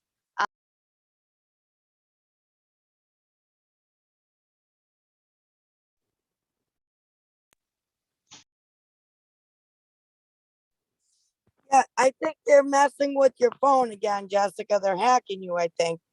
Oh, they told me they hired a company called CSI to monitor my every phone call, because they don't want people to know the truth. They don't want people to know that they're harming children, destroying families, false documenting on organizations. And just recently, they arrested me wrongfully, slandered my name, and I couldn't get an ROR, which is released on own recognizance, even though I've never had a criminal history, because Deputy Daniel with Allegheny County Sheriff's Department said, do not make my bail bond less than $5,000 due to my extensive criminal activities and criminal histories, which he knows I don't have. So this is just terrible. It was like a nightmare. I think I'm getting released from the jail, and the guy who came in, broke in my house. I'm like, why are you here? None of your business. Detective Lindsay was like, it doesn't matter. They refused to show me the warrant. They never showed it to me. I do believe that they have it, but I'm thinking they refused to show it to me because there's more lies on it. So it's just unbelievable. So yeah, the way they treated me in Allegheny County Jail, I called up my sister and I was like, can you bail me out? It's $5,000 because they lied. Deputy Daniel lied and said I have an extensive criminal history and criminal activities, don't make it less than 5,000. And I'm like, all these men are staring at me naked. Can you please get me out? She bailed me out, and they still wouldn't let me out of jail. They really were so disgusting and so rude to me. But like the staff said, I just was calm. It was to the point where they wouldn't even let me. They were like, I told them I was Christian. They were like, no, it's documented that you're not Christian. And I had to send an email. Who are they to so tell when you they had you're the- not Christian or not whatever? You know, Yeah, so what are they so when doing? when they had the religious activities, I wanted to participate, and they wouldn't let me, and I was done with quarantine. They wouldn't even let me have the tablet. It was just unbelievable. What they did, Jessica, it is illegal for you to wake up naked, drugged, and bruised. What they did was criminal. With a bunch of men. I That's honestly- illegal. Men and I women don't should know what happened to me. I think I slipped in the water or something, but I woke up very confused, and I think they were waiting for my injuries to be healed before I left the jail. So I couldn't get medical treatment. I believe I got a Wow. TBI. I don't know. I know I got a fever. It was just, I was ice cold. I was soaking wet and ice cold, shaking for so long. I went to sleep. Maybe I was unconscious. You know, it's just unconscionable what these bastards are doing. And you know, and with Liz's whole case, you know, her kids got taken, you know, because of these Pennsylvania bastards too. You know, so Yes. there's a lot of this corruption going on in Pennsylvania, people. Right. People need to be aware of that. Pennsylvania. Well, I want to point something out if I can interrupt. And again, I apologize because I keep interrupting everyone. No, you're fine. Go ahead, Crystal. I'm sure our viewers want to hear this. Go ahead. I can understand, how everyone feels and what's going on. But this problem is like really deep. Now, what I want to say about Pennsylvania, okay, and what they're doing. All right. It's not just happening in Pennsylvania. This is happening everywhere, which we obviously know this is an all over the world type of problem. But with Pennsylvania, it is Ashley Biden, who is the daughter of Joe Biden. Okay. I don't know if everybody is familiar with, Project Veritas, which is Jeffrey Epstein's black book connected to Biden. And it was leaked. The diary was leaked. And then the FBI was quick to break in and I don't know if everybody is familiar with this. I'm familiar with it. But Okay, if people are not, they should go type it is- into their favorite Right, search but engine this all ties and look into the it because state of there's a connection there. Pennsylvania. This all ties into the state of Pennsylvania because Ashley Biden is in charge of DHS and the Commonwealth and CPS and Oh, wow. CPS oversight and all this and all that. But yet in her diaries, she talks about creepy Joe Biden standing over her naked from a shower. Like, oh my God, that's such a strange okay, connection. Holy crap. right. So she's in charge of making sure that the state of Pennsylvania, where children go. And she's just as sick as Joe Biden. Like, come That's on, disgusting. people. Come on, people. Wow. This is a sick state. And then these are facts that can be proven. You can look it up yourself. Like, okay, so in Pennsylvania, you have, they have these weird, it's not just the Commonwealth, but they have these like KKK meetings, like the Ku Klux Klan. Like, I don't know if you're familiar with that, but Who the heck do these people think they are? It's our government. It's our government. This is where this is just sickening. These bastards got to go. This is this is enough. And then Enough they're is enough. This is too encouraging. far. They're encouraging the children they're promoting. They're encouraging.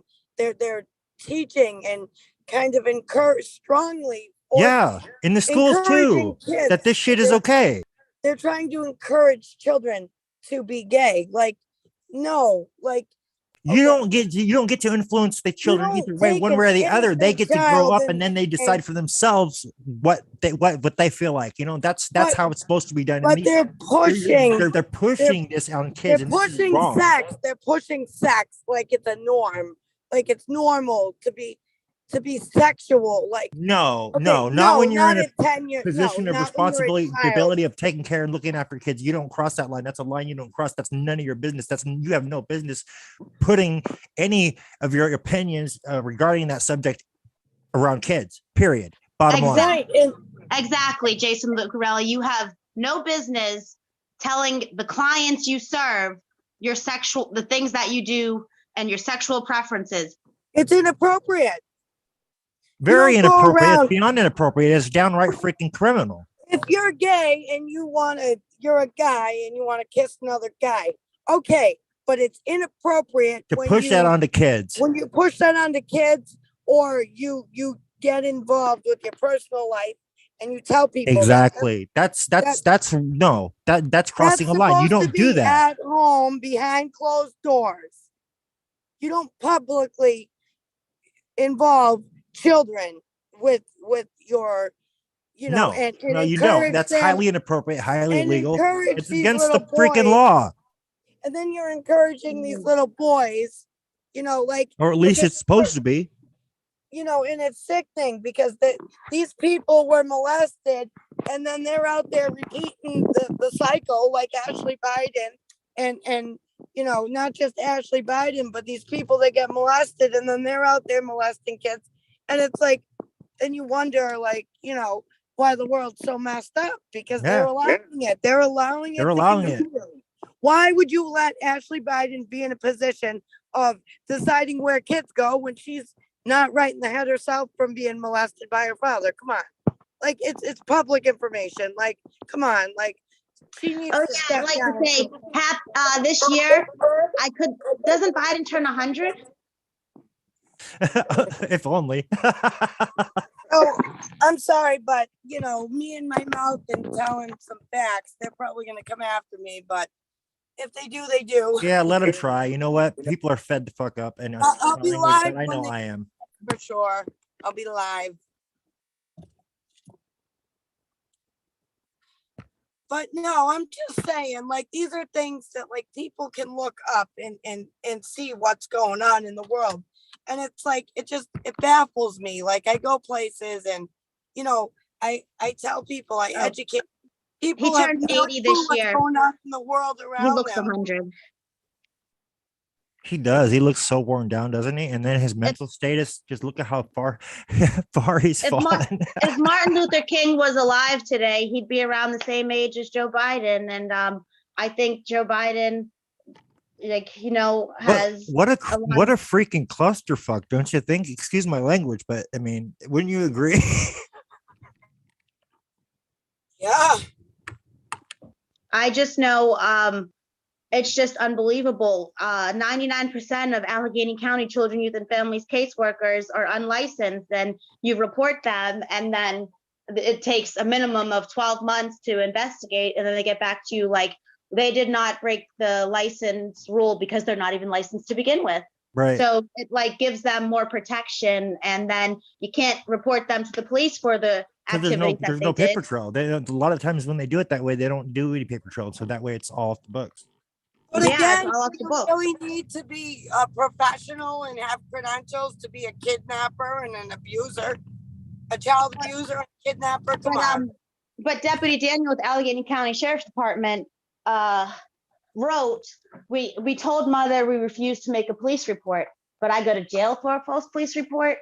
And then it's just ridiculous. Elizabeth Ryder is a victim that I've never met or spoken with.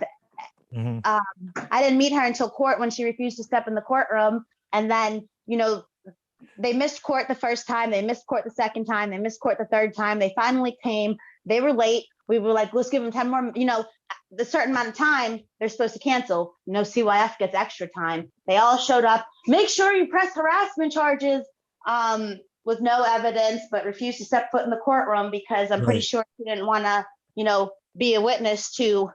I was constantly texting her, emailing her, leaving voicemails during a no contact order. So that was kept hidden from the courts. Deputy Daniel, it's just unbelievable. So I I was very afraid, as Crystal, would tell you, they warned me. Who was it, Crystal? Detective Boost, is that who it was? Okay, so I have the date written down. I remember the time of day. It was at 1:28 p.m. and it was back in September or October, but I got the date written down in your file. So the guy called her up and left her a voicemail, and then she called back, and his name is Detective Clinton Booth. And he told Jessica that she was going to go to jail for making reports to Childline and in his words, he said, you're going to go to jail for reporting child abuse. Now, when Jessica says she got arrested for a false police report, that's not what she got arrested for because she didn't make a false police report. Jessica told the truth. Jessica called Childline. Okay, it's called Childline. And she called them, and that was supposed to be, like the child abuse hotline. So, in a normal world, you call a child line and you make a report of child abuse and they investigate it, okay? Right. No, she called and they didn't like that she had evidence and witnesses in addition to, telling the truth. So she went to jail for telling the truth. Now, as far as Now, false police question. I have a reports, question, Crystal. Is this the kind of line that like the same kind of situation going on like with that other one where they're using their it's but they're like in it to some regard they're using it like is it a way to target people that are speaking out? yes. Yes, because if you, okay, this is what doesn't make sense in 50% of the cases, right? So if you report, like if CPS and the foster families are abusing your children, Mhm. and you complain and you report it and you prove it and you submit proof like photos and witnesses and what you've seen Right. and you document and you prove it, that's when they use it against you because you're shedding light on them.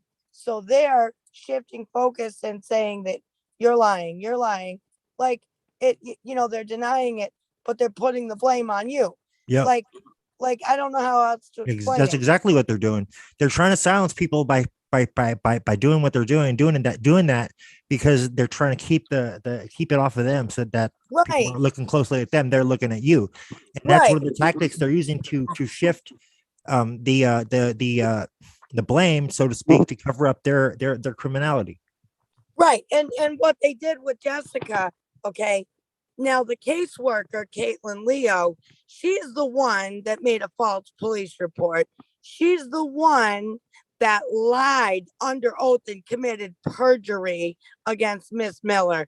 She's the one, and so when that took place by her lies, not only was she committing perjury and conspiring against Miss Miller, but she was trying to suppress key facts by calling her delusional, um, and using that to her advantage. Right. So she used that to suppress key facts so they would just, and they violated her Second Amendment for no reason whatsoever.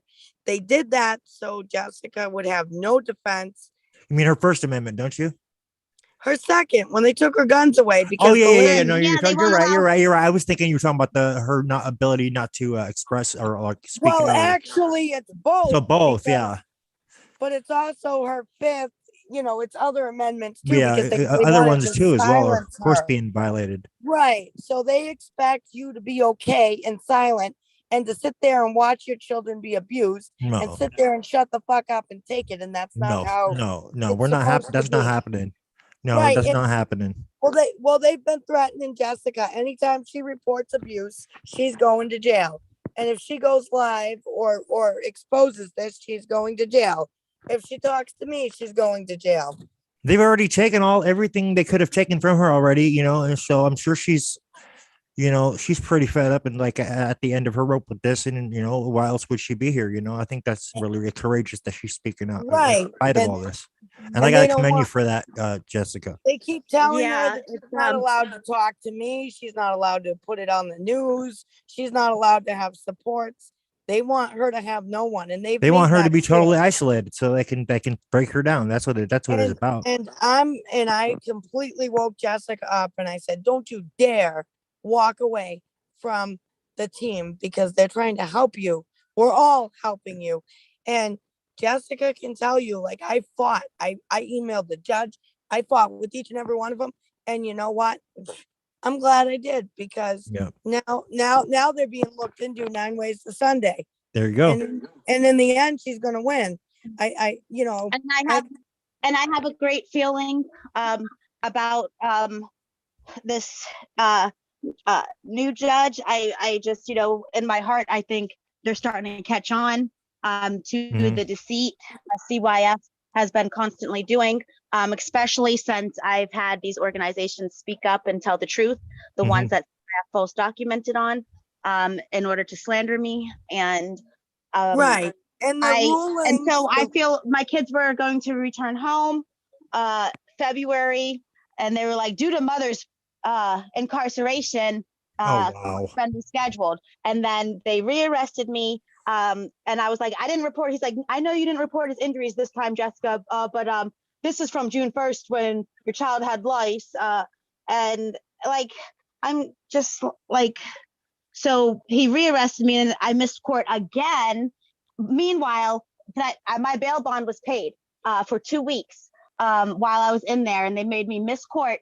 And I feel like that's why they wouldn't let me out of jail with my bail bond paid, so I can miss court, so the family can stay traumatized, harmed, separated, and not reunited. So that was in February. Then in March, my bail bond was once again paid, and I missed court again. I missed the CYF court date, because even though it's connected, the courthouse is connected to the jail, they refused to take me over. So CYF was like, we have to cancel because of mother's incarceration. That was February, even though my bail bond was, I'm in jail with my bail bond paid for 2 weeks, but they let me out the day after court. And so then they immediately rearrested me, and I missed court again while my bail bond was paid. The judge, the first judge, made it $50,000 straight. And then when the people were like, well, what's going on with my case? What's going on with my case? So I was like, one of the nice COs, I was like, what's going on with my case? He was like, your bail bond just went from 50,000 straight to $10. I said, are you joking? Are you kidding me? They kept it secret from me.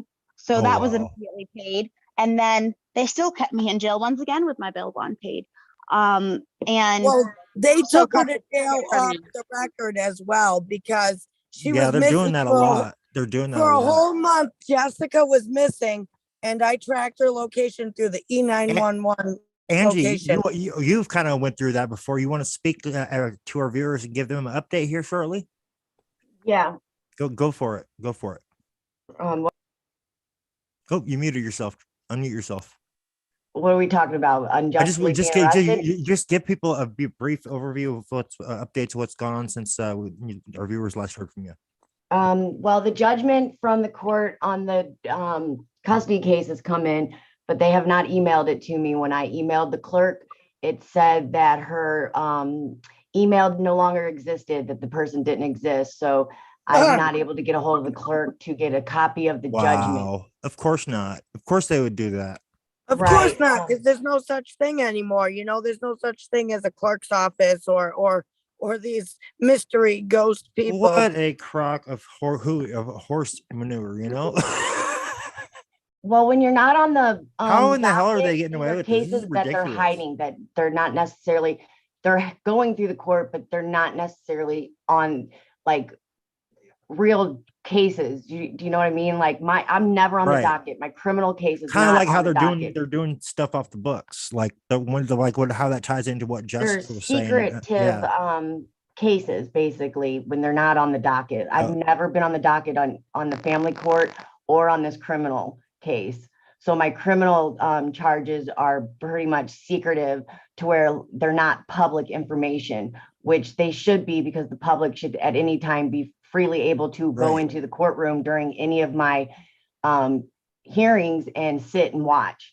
But they're not on the docket. When I was in for my pretrial, they moved the courtroom, and instead of it being on the docket, because it's not, they had a big piece of paper taped to the docket screen that said that with my case number that the courtroom had been moved.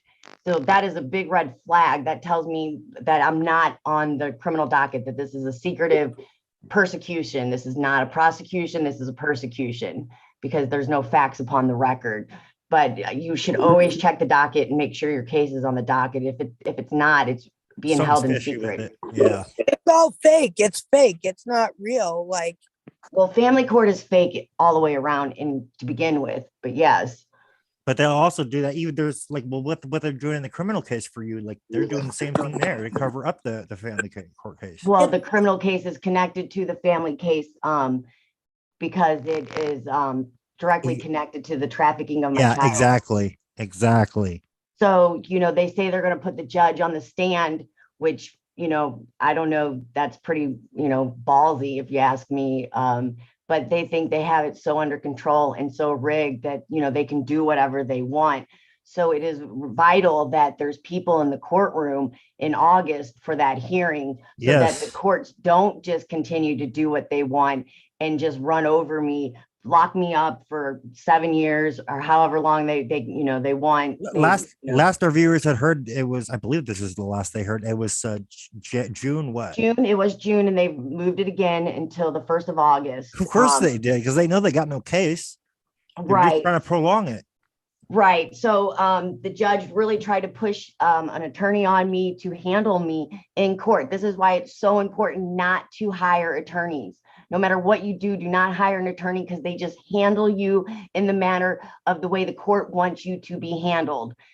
They do not work for you. They will never work for you. You I are not not in their best interest. Just from my own court. experience with what happened with the attorneys that were supposed to be taking care of my my mom's lawsuit against Sage They Creek, waited until it was. they waited until the time they had wasted 5 months of our time, and then they dropped the case and were like, oh well, there's no case because Sunrise And and your Sage statute Creek of are limit- claiming that she had blisters before she ever fell, which is total bull, of course. And they're covering their ass, and they And obviously usually paid by off the the time firm. they do all that, But your that, statutes of from limits that, have been based on off. that and my own experiences, yeah, I could completely agree with you. You cannot trust an attorney at this point. No, they do not work for you. They work for the court. They will always work for the court. Their main person, thoughts, everything that they do is for the courts. They are loyal to the court. They are not loyal to their clients by no means. So even if you think you have an attorney that is, on your side, like advocating for you, you think they're not going to do for you. When you ask your attorney to file something for you and they don't file whatever you're asking them to do, that's a big sign right there, because they are the ones that are hired.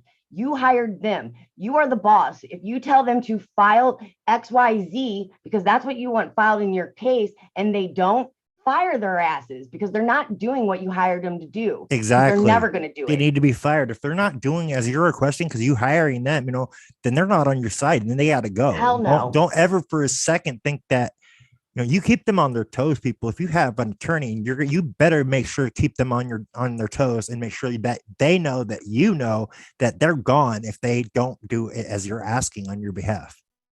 Also on my case, I've not been able to find the judgment. Like I said, the clerk, she doesn't exist anymore.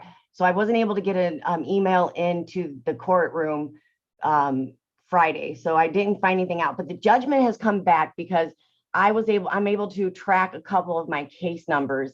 The order of protection that I filed a year ago in February of 2021, I'm able to track that, and his writ of habeas corpus, I'm able to track that.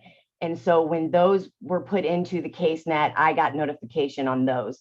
So my order of protection that I filed a year ago come back dismissed by court without prejudice. Case called full order protection denied, ex parte order of protection previously issued is hereby dismissed. That is the order that took my daughter, the legal order of protection, the TRO that took her illegally in the first place. They've dismissed that. Okay. And then it just says refer to my family court case number to find out anything else. And then on his writ of habeas corpus, which I find this interesting, it was dismissed by court, but they dismissed it as moot. So the habeas corpus as moot. So moot means, we were just looking it up. It means like, what was a moot, Kyle? Oh, I took the dictionary from Moot. It was questionable, basically. Gotcha. Yeah. So it can be it's debatable. That's what it was. It's debatable. So they're saying the writ of habeas corpus is debatable. So they dismissed it as moot because it can be debated, because everything they did was illegal. Mhm. I know, it's funny how they just make that, when it's clearly it's obvious it's not, but it's because they're being exposed in the process of that. And they're what are they, they're not going to incriminate themselves, of course, because they're criminals. They're going to freaking try and push the blame somewhere else, or shine the light somewhere else so they don't get looked at. But they also dismissed my order of protection that it took over a year for it to get in front of a judge. An emergency order of protection, full order of protection for my child, it took over a year for it to be heard in front of a judge. That's such an injustice.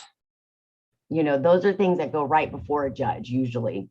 But not in this case. It did not. They pushed it off. Originally it went to Judge Zellweger. the original judge on my case, the one that, trafficked my daughter basically. And then it went to another judge. He recused himself. Then it got flipped to another judge. It never was an issue about being heard. And this whole time, I don't know where my kid's been, what's been going on. I thought she That was ain't back right. in Montana in July. The testimony between her and him is two different testimonies. So, it's all questionable about where she's been this last year. Okay. Yeah, that's just it's such a crying shame and just a real, that's the real tragedy what's going on here, folks. People's kids are being taken from them, brainwashed, and then put into the hands and trafficked into the hands of the abusers a lot of the time by the state. Right. Yeah. And they're complicit in it. And then, we're seeing this all across the board. This is not a coincidence. There's this is a reason that they, if there's anything that these last 2 years have done, is it's shown who is our enemy and who is not. Because they all the get- people that would be prone to want to take advantage of that situation of having no oversight in these circumstances will do so, and those who are not won't. And so, I on one hand, I'm like, well, at the very least, it showed us who's on our side and who's not. Now, at least we know who we're dealing with, and we know who to fight.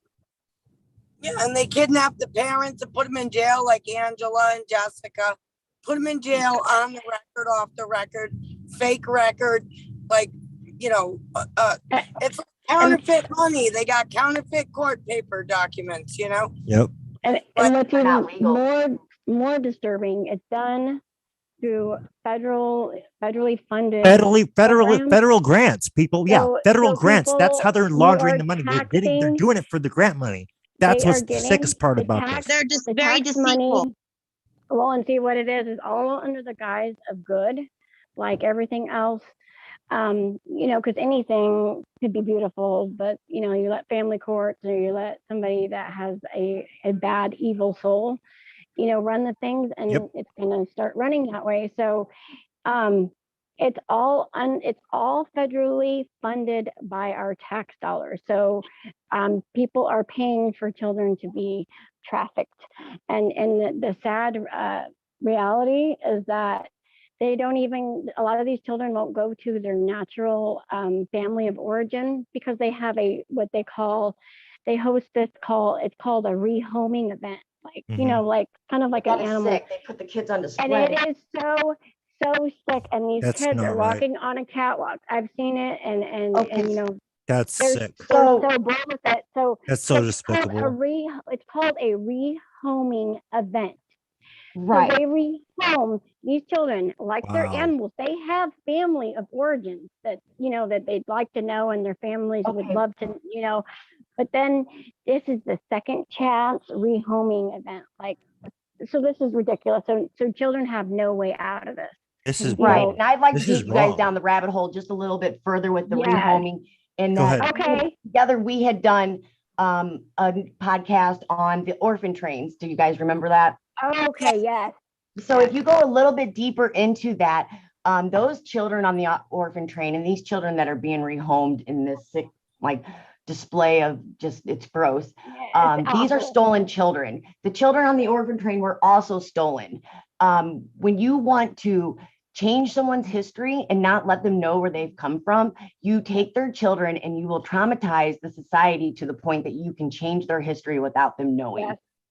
Yes, that's how they do it. Yeah. And that's what they're doing now. They're trying. Look, I mean, just look Yes. look at what's going on with the millennial generation and how disconnected they are, and how far stray that the deep state has caused them to get, by being, and then how, like, I've always identified with Generation X. So what I'm seeing is that it's the millennials that got all caught up in the mind control, and then we got the Gen Xers trying to do damage control with them, and then we got the Zoomers, the newest generation, like my sister's kids generation, who seem to be they're right on. Like my nephew is right on point with a lot of he understands the implications and the concepts that we're talking about on some of my other shows, like Tips, Techniques, and Survival Traits. And he's a really bright kid, but he's right on point with it.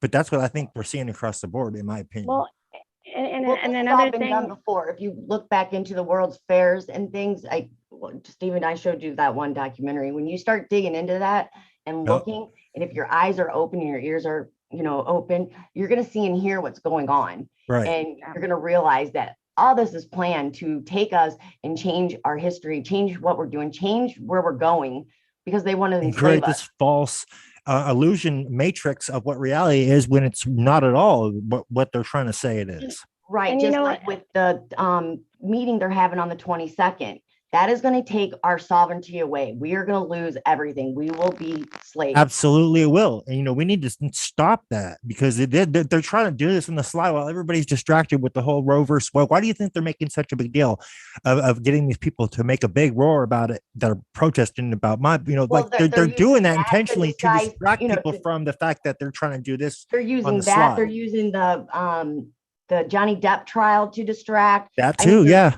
They're using Yeah. several things right now because it's that important that nobody pays attention, that nobody shows up to stop them, because they will have complete control over your life. If they Absolutely. think you are sick, they don't have to have any permission. They don't have to do anything. They can take you, lock you up, and put drugs in your system, and there is nothing you'll be able to do with Hey, about it. Angie, where'd you go on Friday? I was trying to get you on the show, but I couldn't get a hold of you.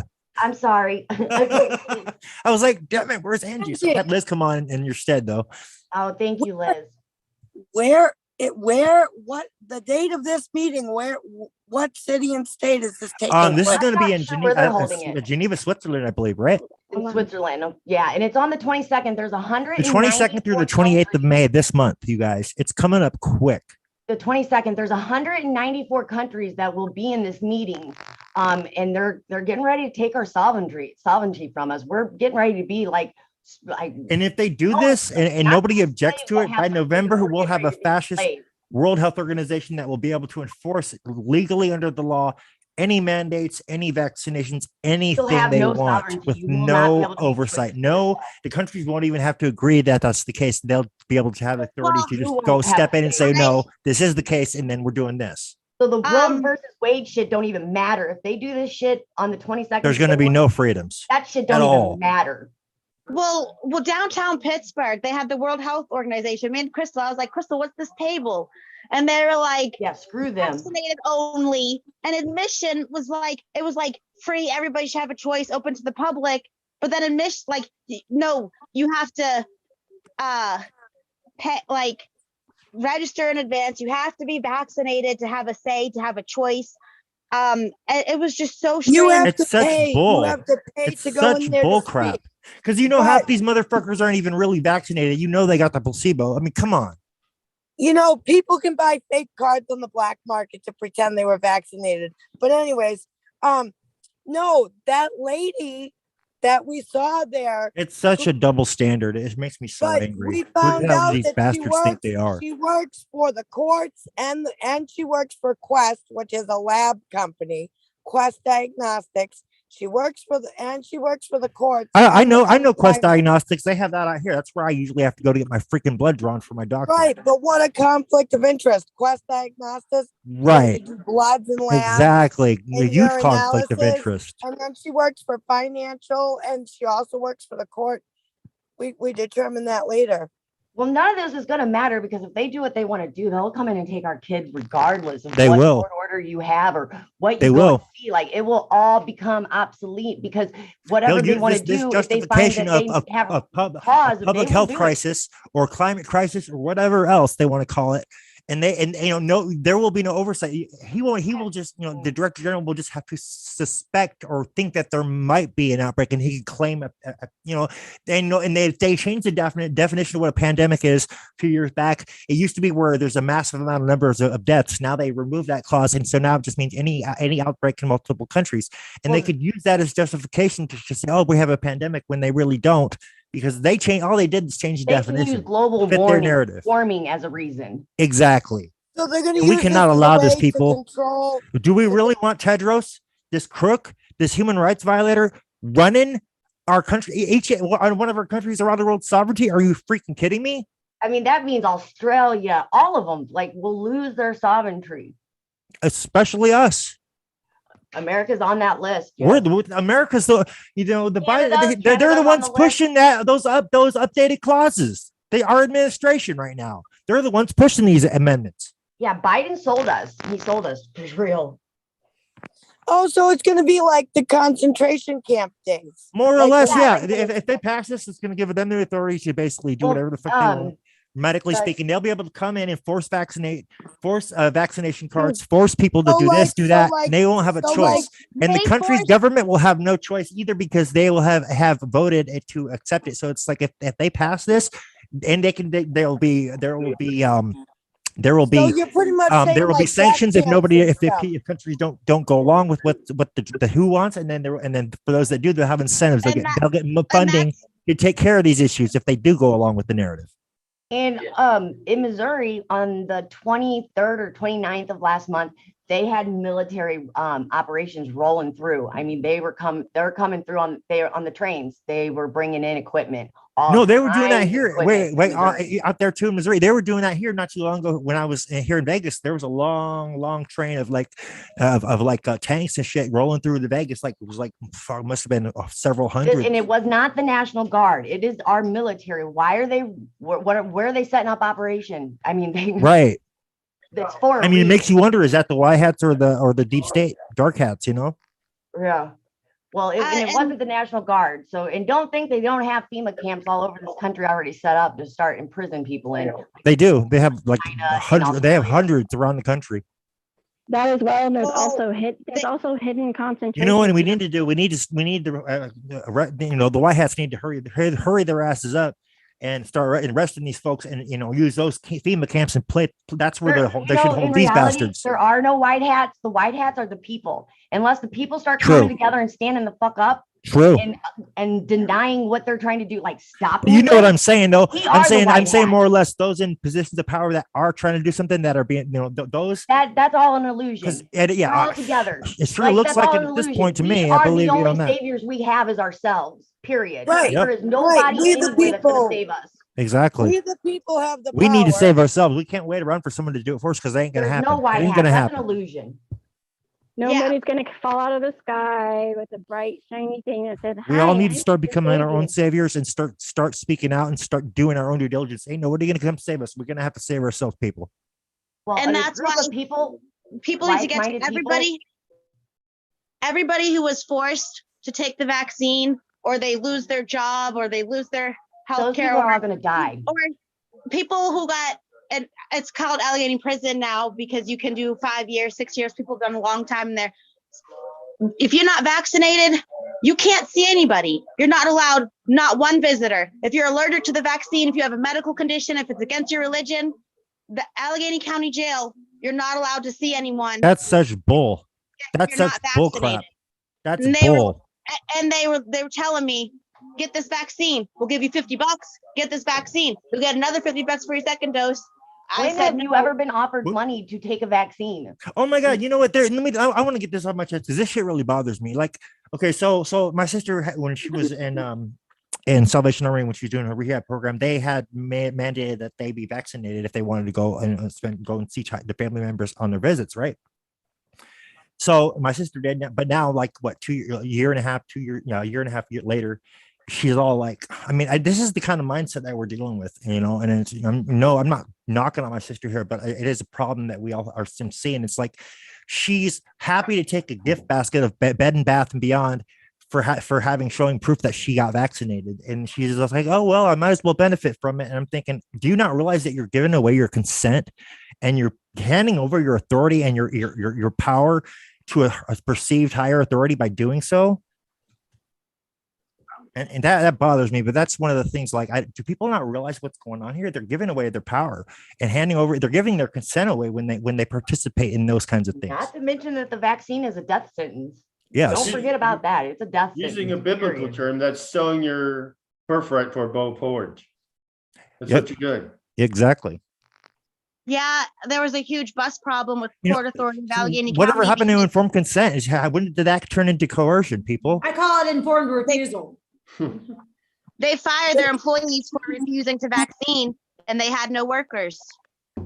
Today, And now they wonder why there's a labor shortage. Wonder why there's a supply and Well, demand the shortage. people of this This is country all need to engineered, stop. people. They need to This is put done down intentionally. their, This is and not stop done. going This to is not a work and coincidence. This stop happened because they country. wanted it to happen. Go ahead, Angie. Sorry.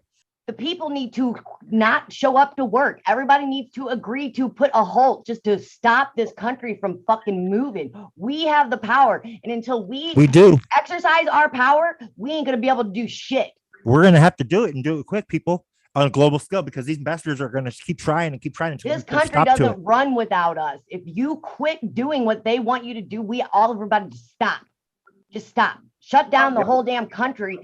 And we all need to just take a step back and say no more, enough, and refuse to cooperate or participate in this scheme everything you that they're do doing, and demand that unless these complicit parties are held accountable, and they're all held accountable under the full extent of the law, then there will be no further progress by we, the people, as a country, not just as a country here, but a country everywhere, globally, because that's the only way we're going to do this, people. So we need to stop. We need to hold. No, this if is nobody's too far. participating in our government, there's nobody to govern.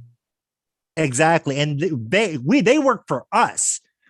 We don't work for them. They work for us. We're not their slaves. Exactly. And you know, and another thing is, last I checked, it doesn't appear like we really have an active government. You know, we don't. They're not a government. They're a criminal enterprise, is what they are. Yeah, well, and that's they're exactly not what just they are. a They're a criminal corporation. enterprise. They're not just a criminal enterprise. They're freaking retarded. All of them. Yes, Jason is so retarded. You're retarded.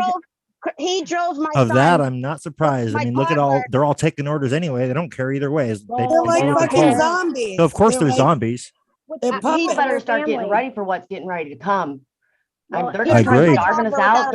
a They're getting ready to do a lot. They're of getting ready shit. to starve us out, They've among amped it other up. things. And You know, that they've admitted in the past that was one of their strategies, to starve us out until we comply and give up all our guns and stuff. That was one of the tactics they were talking about using in their game plan years and years ago. And now we People see need to what they're start doing with the finding food their- supply shortage. I mean, you know, do groups. people realize that farmers have been paid to burn their crops? It's all an No, agenda. they've been It's forced terrible. into it. They've not just been paid. The farmers have been forced into burning their Yes. Well, that too, coercion too. But there's also ones that have been paid that did it willingly. Also, I'm sure. I've heard reports of this all. You know, this is just not. This is done intentionally, people. There's no question of this. Oh, and there's several reports about human DNA being found in your hamburger, your hot dogs, your sausage. Yep. I mean, it's been proven. Like, these are Yes. reports that are Yeah. not disputable. Yeah. So all those missing children you're They're in eating. your hot I know. dog. Not only that, you know, it makes me cringe every time my nephews and niece want to go to McDonald's, because that's like their favorite thing, and I'm like, you guys. That's so disgusting. You Ugh. know, I struggle with you know eating that because the I know what same- they're doing. The same ingredients in freaking Play-Doh is in McChickens. It's fake food. It's plastic. Yep. Synthetic shit. Yeah, they're learning. And They're you know, our synthetic food meat. is, Rice our is food plastic. I actually- mean, the only rice you should be eating is wild rice. The other rice, white rice, that's all man-made. What is it made from? Who knows? Plastic, from what I'm gathering. So Well, it's don't all eat white synthetically rice. bioengineered, like through control, like through stuff that the kind of stuff that Monsanto's does, you know. And it's so a lot of the time what happens is it's genetically modified to such an extent that it won't reproduce or produce seeds, and then that way they can force you into having to go to them for your food. You can't grow your own So crops. You can't do communities this. That's start why you should pulling never get together. GMO seeds. Get Overweight. non-GMOs. Crazy. People need to start pulling together. They need to have community gardens. Yes, They need to start, agreed. because it is going to come down to us taking care of ourselves and not government having a hand in anything. you know, Right, when quit this, pushing when it this forward. pandemic first started, they were in Michigan. They made it. People were getting fined for going out to their stores and buying seeds for gardens. Wow, I'm not But they could surprised. they were told that they could grill as long as they brought their grill inside. I'm hey, like, We're coming up on 2 hours and 10 minutes, so we're going to probably have to wrap it up here in a minute. But Angie, would you tell our viewers, because I want to do this as the credit roll, the email video you sent me with all the list of the Cash for Kids. Oh, it goes by really, really fast. No, That it's is all right. on- I slowed it down. Oh, I okay, slowed cool. it down, Thank you. by 4, so it's slow enough to where people can watch it. Okay, so when all my stuff started, there was outlet that was called Daily Docket that was putting out, they were investigating into St. Louis, and they were putting out by email these like articles, and it was an email list. These are everybody in St. Louis County that was on this Daily Docket newsletter that was investigating St. Louis. These are people out of the courts. These are attorneys, GALs, everybody that asked to be taken off their list because they're a part of the Kids for Cash. So this list that runs by is a list of everybody involved. These are your child traffickers out of St. Louis County courts.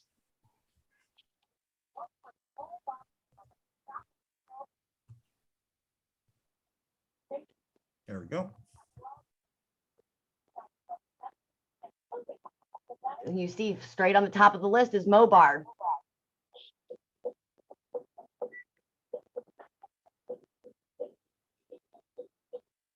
It's a long list. So if anybody in St. Louis County wants to know who's actively involved in the Kids for Cash, here's your list. And this isn't even all of them.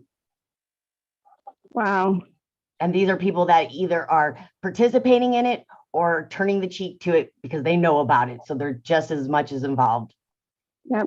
Yep. And I have this at slow-mo 0.25 speed, people. It's about a 60-second clip, but in order to make it so you can read all the names, it's going to last about 4 minutes due to the speed. That's how many people are on the list. That's how many people are on that list. Yes, that's what my problem was. I was trying to make it where it was short, but the list is so dang long that you're talking 4 or 5 minutes just to roll through the names.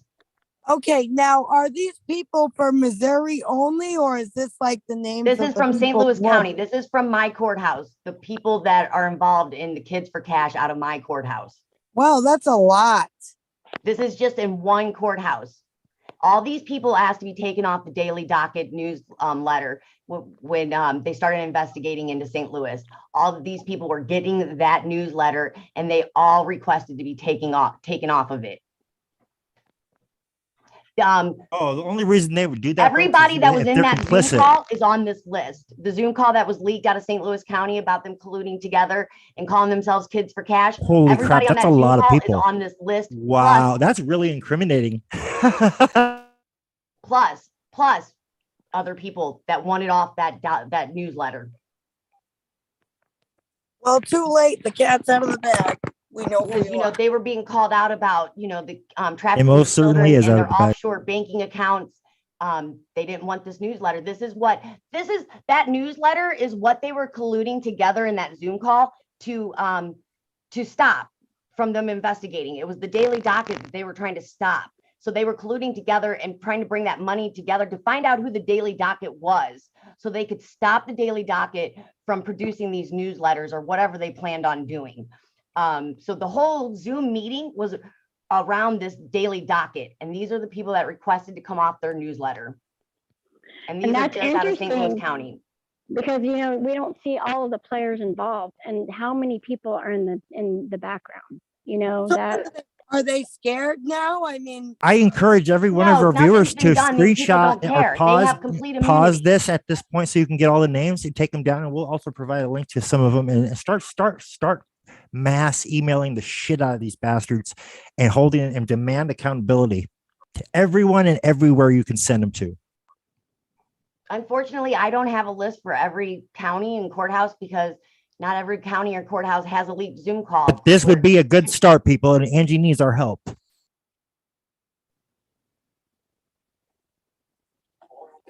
Well, if you give me that complete list, I will email every one of them. And then I'll just keep. All you have to do is send a mass email out to the whole list. Would you do that and send her a list of those emails like you have? I can do that. That'd be perfect. Send me a list, and then I will forward you every email I send to each. Some of these are doctors and psychiatrists. Not all of them are lawyers or GALs. Some of these are the doctors that they use in these court cases on this list. The ones that I know were like on the Zoom call and things of that nature. Wow. Well, we should start harassing all of them. Maybe if we do, maybe these people are not afraid because they have been given complete immunity to do whatever they want because they feel they're above the law. But And nobody's there above are- the law, people, but we the people need to demand accountability from these bastards because they're involved in a lot of And really the only shady way we're gonna things, start stopping them is if we especially with start the trafficking showing of up these in of our kids. droves. You know, this is bull. This is bull. We cannot allow this. They're crossing the line. This has to stop. There should not be one person in the family court in St. Louis County that should walk in there alone when they're in their battle for a custody case, when they're having issues. Like we've seen so many people out of St. Louis County coming out and speaking about. Not one of these people should be going into that courtroom alone. There should Absolutely. be droves of people outside that courtroom door waiting to hear what these judges are doing, since they want to star chamber everybody. There should be Exactly. droves of people showing up at that courthouse with these people when they have That's what we hearings. need, people. We need droves of people showing up to this courthouse for Angie's criminal trial, which is, you know, they're going to try to sweep it under the rug, but we need to have eyes on deck. What they're going to try to do is not put that judge on the stand. They're going to try to persecute. It's a persecution. It won't be a prosecution. It'll be a because There will persecution. be no facts upon So the we need record. people there to show Without up that and judge, be they have eyes no and charge. be material witnesses to hold these bastards' feet to the flame to make them do what they should be doing without any Hey, oversight. what's the date on that again? I believe it's been changed to August 2nd. And I just want to August 2nd and 3rd, I believe. August 2nd and 3rd. Okay. Yeah, it's 2 days. So I want to just inform our next week we will be doing our Sacred Lovisa show on Saturday because we will be at the DC rally, family rights rally. I'll be covering that from 1 to 6 p.m. DC time. And then before that, I'm going to try and do like an hour pre-show, and I want to have you on, Angie, and I'm going to try and get Jacqueline on too, because if she said she's going to be there, she's supposed to be speaking. But either way, I want to get both of you on and talk to you guys before the actual event, Okay. so we can update our viewers and everything.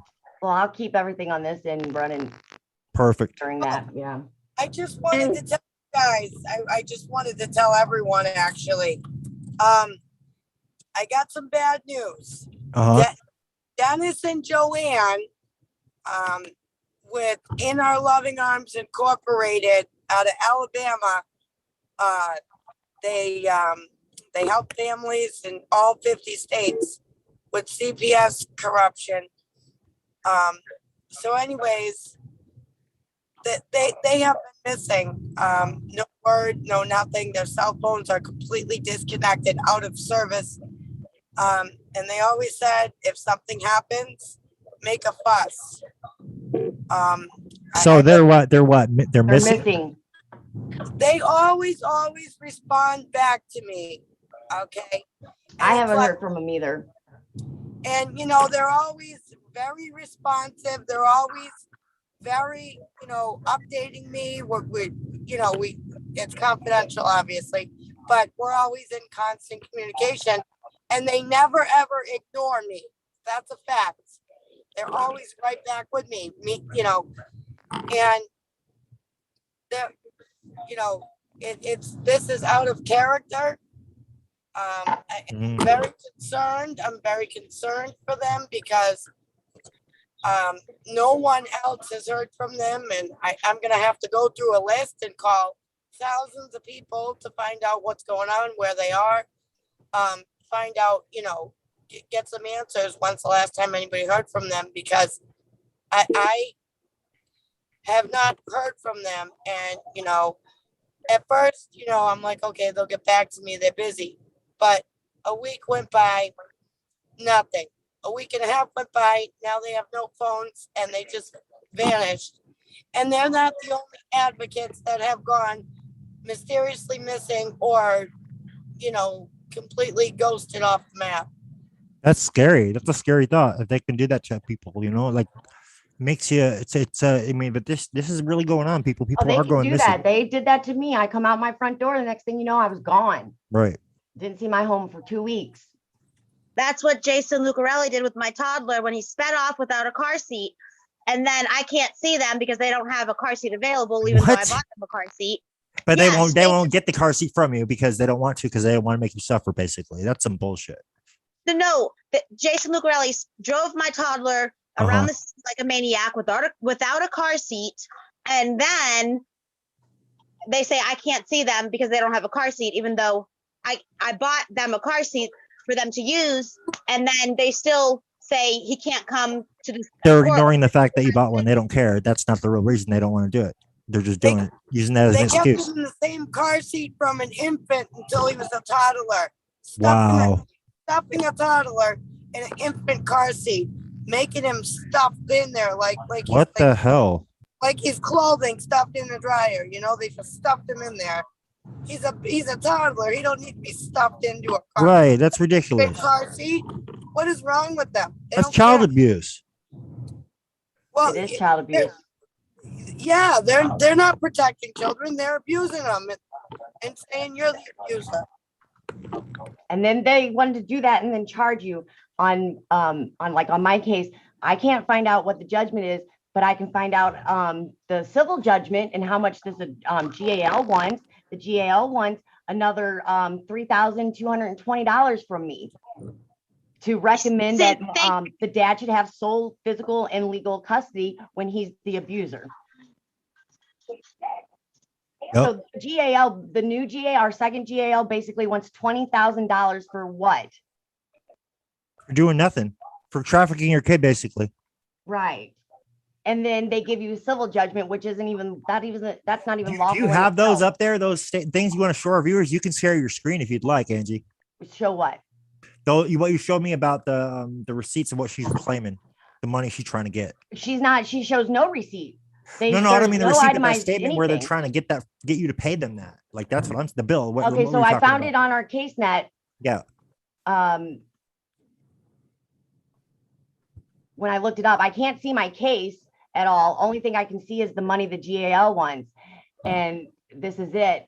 So the day that they took my daughter from me, the judge ordered that we each paid the first Venus Jackson another $500 each. Was ordered by Nicole Zellweger the day they trafficked my daughter into the children's hospital.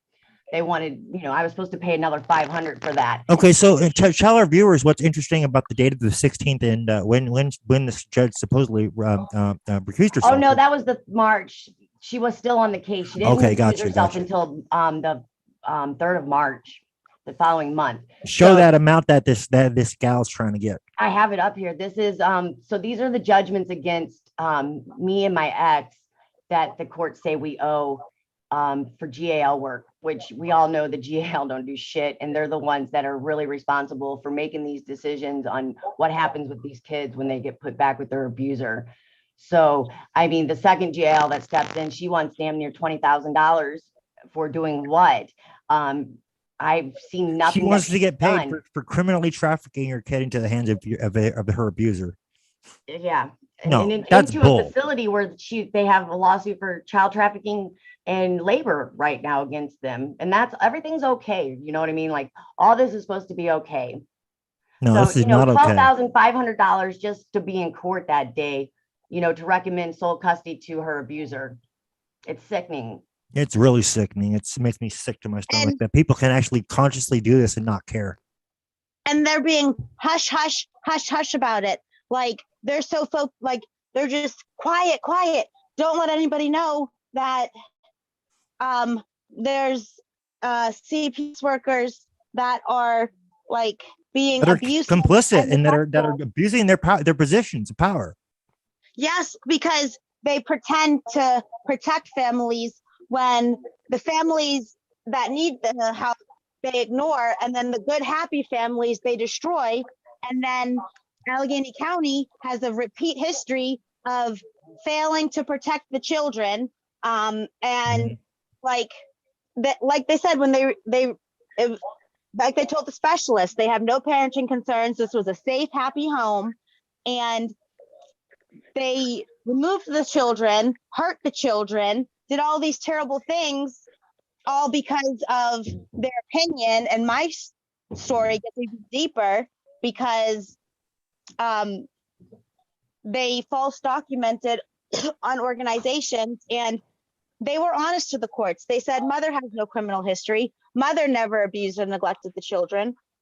But then in the same court paperwork, it's like safety cannot be assured at the house because of our harmful predictions of the future. And they deceive the courts. Like, what are they psychics all of a sudden now? Like, get the fuck out of here with that bullshit. and then they say mother refuses to address her mental health. My kids were taken because the caseworker lied on an organization called Mercy Behavioral Health and said, I didn't show up to IOP class. I was non-compliant. So I got the proof from Mercy that that's not true. I signed up to what CYF enrolled me in. I never missed a session. I successfully completed. And I got the paper document too. And CYF was like, okay, we lied, but the kids still aren't coming back because we have huge parenting we have huge concerns. Right. And they continue to deceive the courts. Like my paperwork says, mother refuses to address her mental health.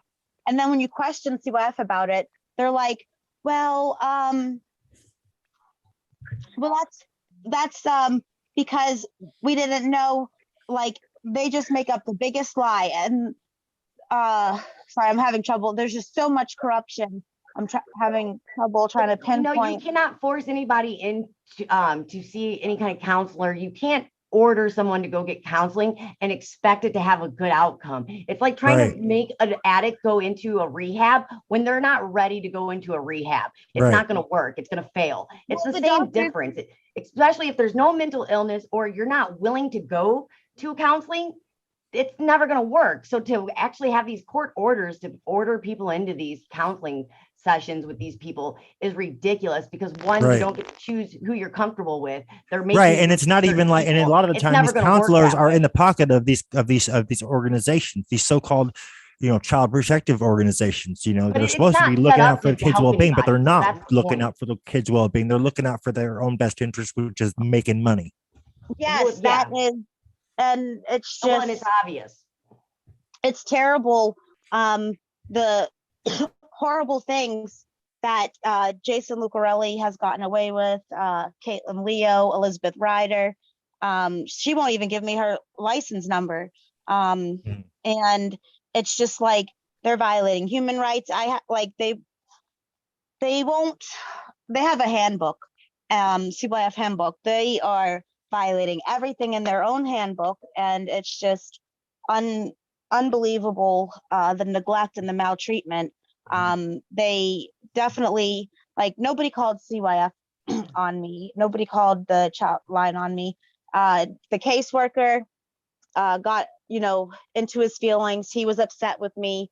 And he did it to be spiteful. You mean he got his feelings hurt or got butt hurt and decided to take it out on you, basically? Yes. And it's documented. And he accidentally, I was like, because of the things that he did, it was a conflict of interest, and I asked for a new worker, and they were like, oh no, we're not getting a new worker. Then he sent me a text message that he meant to send to his boss, Caitlin Leo, and it was like, it was just crazy. Don't allow Jessica to go on her nature healing walks anymore. Make sure she's never able to practice her religion. She thinks that I have the choice to be homosexual when I was born this way, and the Bible teaches differently. And it was just he accidentally. Wow, what a twisted bastard. And so I kept complaining, please, can I have a new caseworker because of the inappropriate sexual relations he had with the family. And they were like, no, you're not getting a new caseworker. You can't practice your religion. You're a fake Christian. And I was like, what the hell is going on with these people? I said, this is America. If I wanted to worship a tree, I have that right. As long as it's peaceful and it doesn't hurt anybody, it's just absolutely ridiculous. Yeah, meanwhile, it's okay for them to violate everybody's human rights, and but it's perfectly acceptable. It's perfectly normal for them. But then when you do it, you can't. It's like ridiculous. It's such a double standard. It's such bullshit. Yeah, and so there's a new judge. I have a great feeling about her, and I'm hoping that they get caught. Because they need to. Yeah, especially people that it doesn't matter what their walk of life is. If they're complicit in this activity, they need to go to prison, and they need to be held accountable because they're trafficking children, people. Yes, and they're doing it through the grant money, and they're doing it through the CPS family court system, and they're doing it through a lot of the time there's a connection with the Clark, like the school systems, and then also the Department of Health and Human Services in a lot of instances in a lot of different cities we're seeing as well. So it's like a little triad a racketeering triad they got going on with this, where they're making money. And it's all documented. All of these injuries documented. They've spoke about it at previous FSP plan meetings, but they keep it separate from the court's documentation. And Yeah. then they tell the sheriff, oh no, that never happened. But yet there's documentation that it happened. They've admitted it to it happened. They've emailed me that it happened. Ooh, And Angie, make sure you're sharing your sound when you get ready to play that. Okay. Sounds good to me. I'm looking forward to seeing that. Go ahead, Jessica. Sorry. yeah, so it's time to stop being silent. This is America, and what they're doing to good citizens with no criminal history, they slander them, say criminal activities, and they just destroy beautiful families. And once again, Allegheny County Office of Children, Youth, and Families failed to protect the children.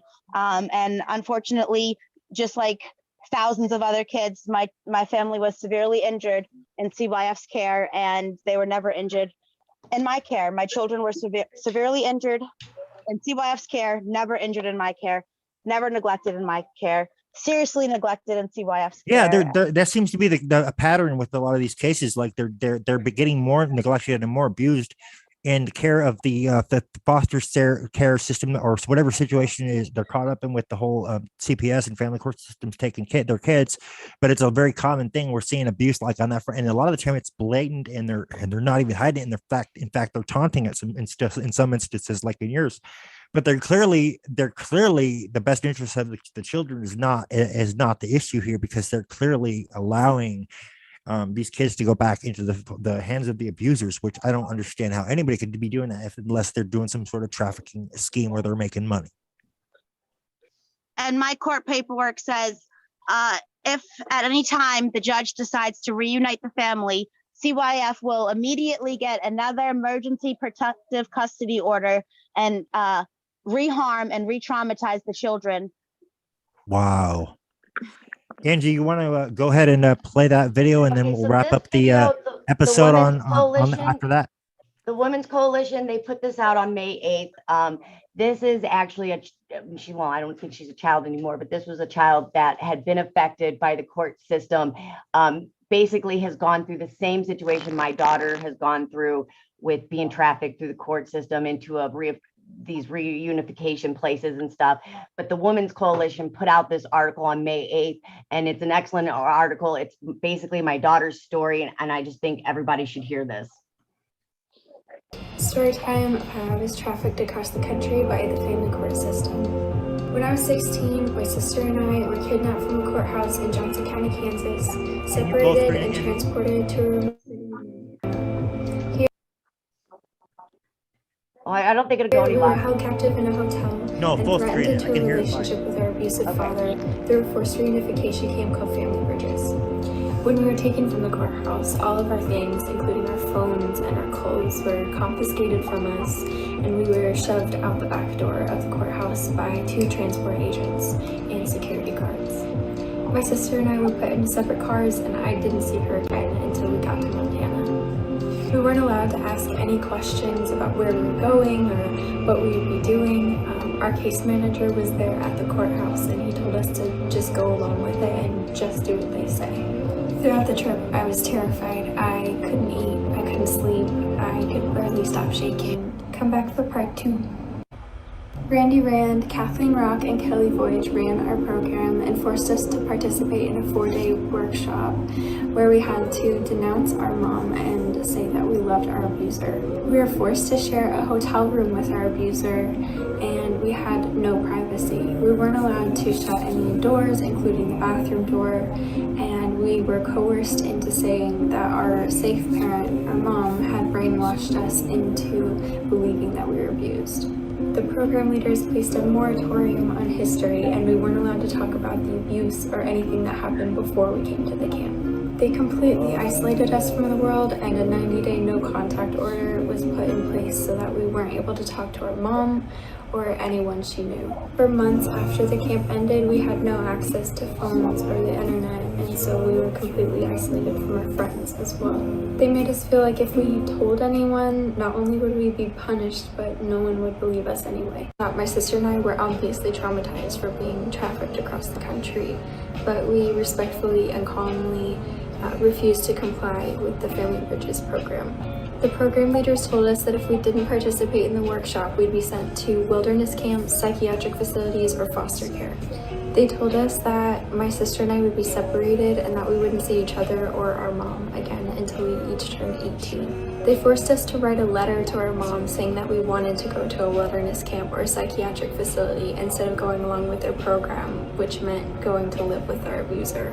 I was visibly depressed, and the leaders pulled me aside and told me I wasn't working hard enough at the program. They said that if I wasn't excited about living with my abuser, then the no contact order would be extended. To top it all off, after the 4 days, the leaders forced us to fill out a feedback form about our experience at Family Bridges while they were looking over our shoulders. After Family Bridges, we had to go back to Kansas to live with our father. Nothing changed, and he was still abusive, but now we couldn't say anything because if we did, the no contact order would have been extended. And in fact, it was arbitrarily extended to 7 months, even though we didn't break any of their rules, we didn't talk to our mom, and we didn't contradict their narrative. And that tells me it was never really about anything me, my sister, or my mom did. It was just about giving power to abusers and family court silencing survivor voices. My story is not unique, and Family Bridges and forced reunification camps like it continue to terrorize kids and facilitate abuse. Oh, wow. That's right on the money, It is. It is. right on That the was money. that was a great video. If you Angie. remember my daughter's testimony in Yep. November, she said that she spent 2 days working on a letter with her counselor that she wrote me. Yep, that lines right up with what your daughter went through. Right. Yeah. And I mean, my daughter even testified 2 days writing a letter to me with her therapist from Trinity Teen Solution. So basically, and I always said that letter wasn't real from the get, and they want to, act like I'm crazy or Right. something is wrong with me because I was like, that's not from my daughter didn't write that. That's Right. not how You she can always feels. tell I know your better. kid how your kid's writing style is. It's like Well, I know better. See, they want to Yeah. gaslight you. That's all Mhm. gaslighting, and I know Yeah. better. They can't gaslight me. So I they know get you. really I remember you frustrated. showed those letters to me, and I know that was the conclusion that I came to when you were asking my opinion on it. You were asking like if I thought those were legit, and I was like, no, it looks like they Yeah, no, brainwashed they her and coerced her to write that. Right. And then this is a girl that went through that experience telling you. So, if you ever, they're gaslighting you and you're questioning what you're thinking, don't question yourself. As a mother, we all know Right. as mothers, Trust what your is best instincts. for our Trust kids, your what's trust your going on. intuition, people. Yeah. Don't let anybody gaslight you into thinking your thought process is something wrong with it, because there's not. I mean, this stuff is going on. And when they gaslight you, they get control over you. And when you fear them, they have control over you. Yep. And when you And comply this is to their coming- orders, they're controlling you. I mean, just imagine these are coming from our children. It's shitty that we're going through it as an adult, but this is coming straight out of the mouth of what they experienced. Right. Right. And the puts it fact that all nobody's into doing anything perspective. And makes me so angry. oh God, I know. And we don't have time. Maybe next time I can kind of talk about what's going Yeah, on with definitely, mine, because definitely. this really it all ties in no matter what state you're in. It's the Yep. same process. Just to get that, so children don't know who their history, and it's kind of like It ties right into that. You're absolutely what's right. what's happening to like the people that are fighting in the wars. They know the real history. We're just kind of trying to put things together, and they're dying as they get older. So we need to preserve our children. And Yes, we have to. this is not even this. I didn't say it. And Dottie, Angela, even anybody else on this panel or on this roundtable did not say it. This is coming from children's mouths. You can't. This is coming from their own mouths. Their own Out of their own perspective. words, people. This is My happening. hat's off to this girl that did this video. I'm so proud of this little girl. She is doing great things with telling her story. This is, more children need to come forward like this and put out these Is videos. this recent? Is that this May 8th that this posted? Yeah, they just put this out May 8th. Okay, cool. Yeah, So other people are speaking out. That's awesome. So I mean, I guess not that a lot of what we're saying, all these we can't. This is corroborating it. We all can't come up with the same kind of stories, they might be different circumstances, but the outcome is the same. Yeah, and they're using the same So, and tactics they, across the board with right, all these cases, yes, and we can see that, yes. and we can And, prove and, that. and what the problem is that, for exposing, crimes that we have been taught as that are crimes, we speak up against it and we're treated and persecuted like the criminals. And then they turn around and gaslight us to Right. thinking that But in we're the reality, it's them Yes. committing the crimes, and they're them Yep. covering their asses Yep. They use by trying to make it look like the victims are the criminals. But I mean, like everybody's story has its own uniqueness, of course, but they all have. It's like I always tell people, it's not what brought us here; it's the tactics that they're using to commit and to basically Coerced too in a lot of cases. Well, my like God. the one video I found in St. Louis County of the AFCC Lunch and Learn, he said that umbrella is so huge that it should Yep. cover any problem that we have. Yep, So he did. they're ready for any situation because they have made it in the best Yep. interest of the child. And interest is usually dealt with money. Yep. So Yeah, a financial. What they should say is that the financial, The best financial interest of them is really what it's about, not the child at all. Now, And it's now, not. And hey, when they say interest, they're thinking about financial interest, their financial interest, but they're not thinking When- about well, the child's. when I You the only guys, thing I one know thing- of when I interest is interest at the bank, like that's the most you ever hear anything about interest, really. I mean, money.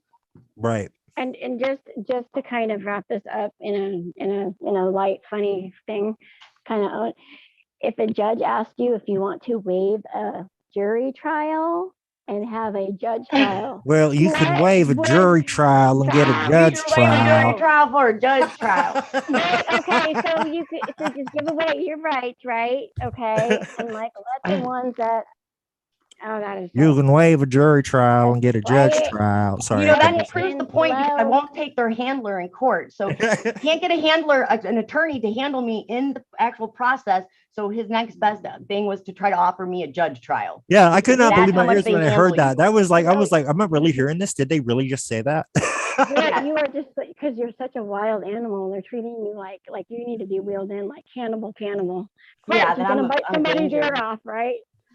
You know, when I was targeted for being associated with the back when they caught my case, they tried to make me out to be like a villain from Gotham City. They were trying to like portray me to be like some sort of super hacker from Gotham City or some shit. Like, oh my God, dude, they were really trying to make me out to be the bad guy. you feel cool, like yeah, like yeah, I am. Not really. I mean, I didn't, all that shit they were trying to say about me was not even closely remotely true. I'm thinking like, who do you guys think I really am? I ain't that. They're really over slandering me. They're overzealous. They're watching too much. I don't know, news. Yeah, they were really trying to get their, fucking, they were coming after me hard, like they don't play with when it comes to people in the cyber world in Norfolk, Virginia, which was where they tried me out of. So like that's right there where the naval base is and the CIA headquarters too is close to there. So it's like they don't fuck around with when they go after they go after people like me like all the time hard, unjustifiably a lot of the time too. Well, if they weren't committing these crimes, and we wouldn't need to, We wouldn't have to be doing this, but then they start exactly. And because they're trying to cover up their crimes, Yes. It's funny, like 20 years ago, if you were to hack into like the FBI or the CIA, they'd hire you. Now they prosecute. Well, it's funny how the FBI used to, be what the use was to basically, investigate. Now they become part of the criminal enterprise. It's just like another extension of the gatekeeper. Yeah, exactly. So people say, well, why haven't people done? Because the system has been set up to fail children, and it has from. It's a sad truth, people, but it's reality. Our own system of government has conspired and coerced us and has tricked us to go after our kids and our elderly, and it's a fact, and we can prove all of this. And I put something in the chat about the orphan train that some things that like there's a girl's personal story, and it'll give you more of a personal, rather than a dry reading, like, okay, Not that, but yeah, like look up the history, Yeah, do your own due diligence. People start looking into this stuff because it's out there. yes. If you look, it's there. Look If you're up, not looking, then you're being lazy eugenics. and you You look- don't want to know. But look it's at out there. If you the look, it will orphan be. train. You will find it. So there's no excuse for you to not be able to It's freaking look into it's this. hidden in plain sight. One thing I'd like to ask them, if I ever got a chance to, is they have all these services, that they're providing and shoving down our throats. What do they have to offer us to reunify and to help? They've got nothing. Nothing. Nothing. Zero. Nothing. Zero. It's all a fraudulent scam with a lot of the corrupt ones. Right. And Jason Lucarelli, I hope you get caught. Sierra James, I hope you get caught. Caitlin Leo, I hope you get caught. Elizabeth Ryder, I hope you get caught. Because this is unconstitutional and it's evil and it's sick. And I'd like to add on that for Angie's behalf, Judge Zellweger, I hope you get caught. Evita Tolu, I hope you get caught. And all you other complicit parties, I hope you get caught in all these cases. Well, and I was just reading this article here about how they, the reunification therapy and how that, this other like form that they use of enslavement is that there's actually a letter that this foundation helps families, and it's addressed to the Indiana Behavioral Health and Human Services Licensing Board for this professional therapist, and it's also to the FBI special agent, and it talks about how there's a complaint to the Indiana Licensing Board against Angeline Schiller and her reunification therapy. And it says the following is a complaint sent to the appropriate authorities against a licensed therapist regarding the illegitimate so-called therapy to reunify children with an alleged abuser. And it talks about how the complaint, wow, and it goes into it, and she gets into some serious debt. I want you to, here. Jen, after the Please. show, let's touch base for a little bit, and I want you to tell me Yes. more about this. Oh yes, because what's interesting, and because no other place that I've read it touches on, it has the definition of reunification is an intervention that has absolutely no legitimate practice. The application of the practices engaged in have been documented to be used to force children to submit to their abusers and to accommodate to verbal sexual behaviors defined as torture by mental health authorities and the United Nations. The original model, as developed by Family Bridges, was used by their founders to deal with children who have been the subject of years of brutal torture by family members. The FCWFC has firsthand experience with successfully litigating against other family reunification cases, and we are now prepared to weaponize the information we have gathered, especially over recent years, to move forward with complaints to the FBI and state's attorney's offices to develop claims against witness threats and intimidation, as well as heinous acts of child abuse. We can only imagine this court has been ill-informed and misled into propagating the practices that have continued a pattern of behavior and supports domestic violence and child abuse, placing innocent parties in acute danger. No properly trained and licensed mental health practitioner would ever allow their clients to be subjected to practices that allow mentally ill, categorically depraved or criminally deranged individual to set the standards for those citizens, adults, and children, placing them in a position of being subject to crippling abuse. The intellectually dishonest, baseless, self-serving theories advanced and promoted by the purveyors of what can only be categorized as profit movement driven pundits engaged in nothing less than child trafficking using the authority of family courts across the country have created a public health crisis. At this moment in time, 3 generations of children who have been subject, because this is actually their letter to these people. Okay. At this moment in time, 3 generations of children who have been subject to the severely destructive practices of family court, ill-conceived, unscientific theories have severely damaged or destroyed, have been severely damaged or destroyed because charges of abuse are suppressed, denied, buried along with the victims. Statistics around child suicides, parent murder suicides are not properly recorded or documented.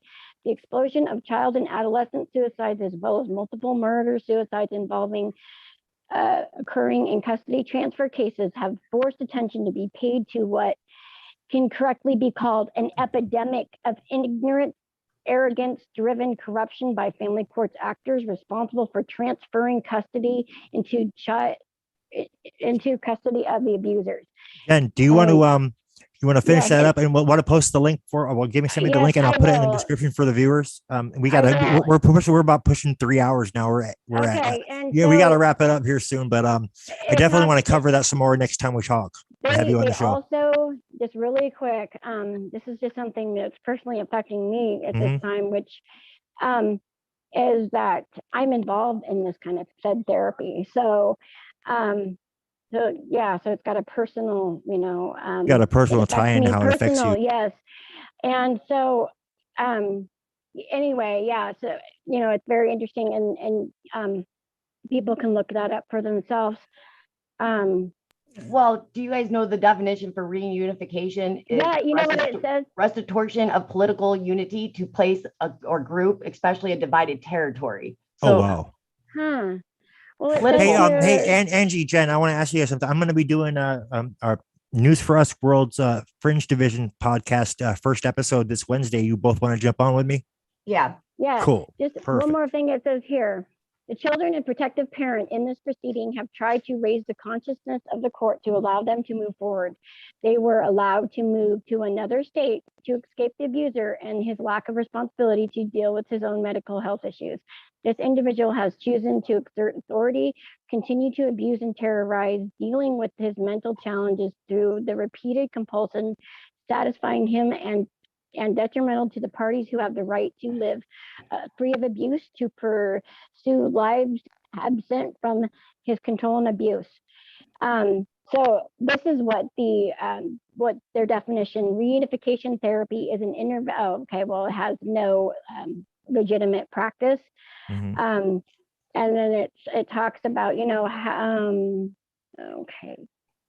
yeah, so this is very, very, very informative. And the letter I was reading is actually the complaint to the Indiana Licensing Board against this therapist and her said therapy. And then it also explains reunification therapy, coded corruption. And what I was reading is the Foundation for Child Victims of the Family Courts. And there's also like phone numbers for children to reach out and to call. I'll have to gather that up for just the children to call. And they oh my God, it is horrific. I know. And We can there's only imagine. how- I mean, just I mean, from what they we have seen and threw- heard, it's ridiculous that they're Yes. even doing this and getting away Yes. with it. I mean, it's like these people are aware of it, and then Yep. and then this agency here is they have an interview with a forensic psychiatrist, Dr. Carol Lieberman Foundation for Child Victims of the Family Courts, and she pretty much exposes it. So something for people to look into, We got to wrap it this- up here in like a few okay. minutes. And so And I finally got warmed up, y'all. I know. You and me are going to have to Wait a touch base minute. after the show and talk because I haven't touched base with you in a minute, Jen. Oh God, let's see. Anyway, so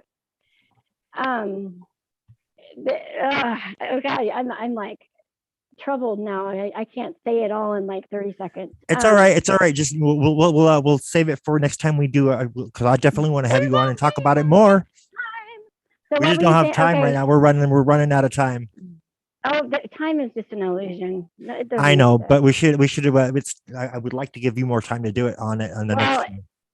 And then, thank you so much. Thank you. And so and then my situation will tie in, with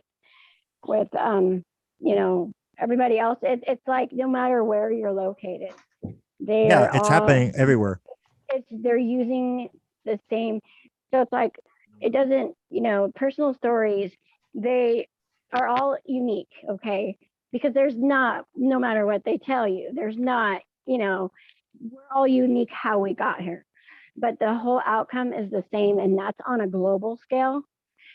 Come on, 80,000 children just don't go missing. Right. No, I think it's 800,000. Or is it now? It I could be believe more it's than that. 800,000 that go missing every year. I believe that's the number. See, the number is so astronomical that it's so easy to lose, our Yeah, focus. I'm pretty sure it's well in yeah. the hundreds of thousands. Yeah, I'm pretty sure it's 800,000, not 80. Well, it's probably even more, and it's probably growing by the numbers because this is all, Yes. they're being legally kidnapped through the courts. And so does that mean that I can just go put a badge on and say, hi, I'm Deputy Doopy. We're here to come take your children. Because I know not all case managers have children. Right. But there's one personally that I know that has two. And, so does that mean she, could be a better mother than I could, knowing that she's destroying these children's lives? Absolutely not at all. And, and it's like, she just, anyway, okay, for next time. We'll definitely have you, if you want, and you can even touch base on that on Wednesday's Fringe Division episode we're going to be doing for a little bit. And then, but I definitely want to have you back on, Jen, to finish up on that thought, because it's really, really good. But we just I want to give you more time, like a good whole 30 minutes. You guys are cutting me out, Slims. What the hell, man? I can't. Why didn't you jump in earlier? Because you guys, I was trying not to be rude, and I didn't want to interrupt. No, you're fine. No, you're fine, Jen. Here I've got this, this is the grand finale of all finales, and I'm being cut. We're running out. No, we're not cutting you off, Jen. We just want to give people. I want to give more time, but we're really pushing 3 hours already. We usually do try to keep it. Where has the time gone? I don't know. It's gone out the window. When it's for our children, I don't think time really exists. This has gone by so fast, and now y'all got me all warmed up, pumped up. Doing all my Oh, I'm sorry, Jen. Yeah, man. Okay, well, they'll have to wait. I'm going to jump on a Zoom with you after the show, because I want to talk some more and plan for our next, because I want to see where you're going so we can really make it. Okay. For next week. Okay. Because I want you, Angie, as well as Jacqueline, to jump on. So I'm going to do a pre-show before the rally. So I want all three of you guys on there, and Crystal too, if she can make it. And if Crystal's going to try and make it down there with Lizzie, but we're not so sure if that's going to pan out. But either way, I want to get you all on the mate or on the pre-show. There's also some personal stories that I want to look. I would like we can have a continuation maybe of this. No, definitely. That's what I was thinking, like a continuation. This will drive everything. Not that our stories aren't, but this is documented, and this they have, these are attorneys, and these are other people advocating for victims of family court. So, but anyhow. Yeah, we can definitely do that, because I think that would be a great idea, Jen. All right, so now I'm all warmed up. I gotta go. Hey, I'm going to send you a Zoom link after we get off the. Go ahead. Can we do a Zoom? I have a lot to say about Deputy Daniel with Allegheny County Sheriff's Department. I hope he gets caught another time. I'd like to share some things. Yeah, of course. You're more than welcome to jump on. I would love to have all four of you guys, all of you guys, if you can make it on the pre-show before the rally. He will get caught if it's not by you doing it. But yeah, I'll send you guys the links. Are you on Signal, or I'll have Chris send you the link. How about that? Or just send it to my messenger. Okay. Well, everybody, peace out. No, I was talking about I was talking to for Jessica. Oh. Yes, that works. Okay, cool. And I'll send you all the rest of the link. Thank you. You're welcome, you guys. Thank you all for watching, and we really appreciate your viewership. And I'm so sorry we don't have enough time to cover everything, but we're definitely going to do a continuation next Saturday. I know it's so much to cover, isn't there? We will never run out of content, and no, definitely not. People really should start asking themselves why. Yeah.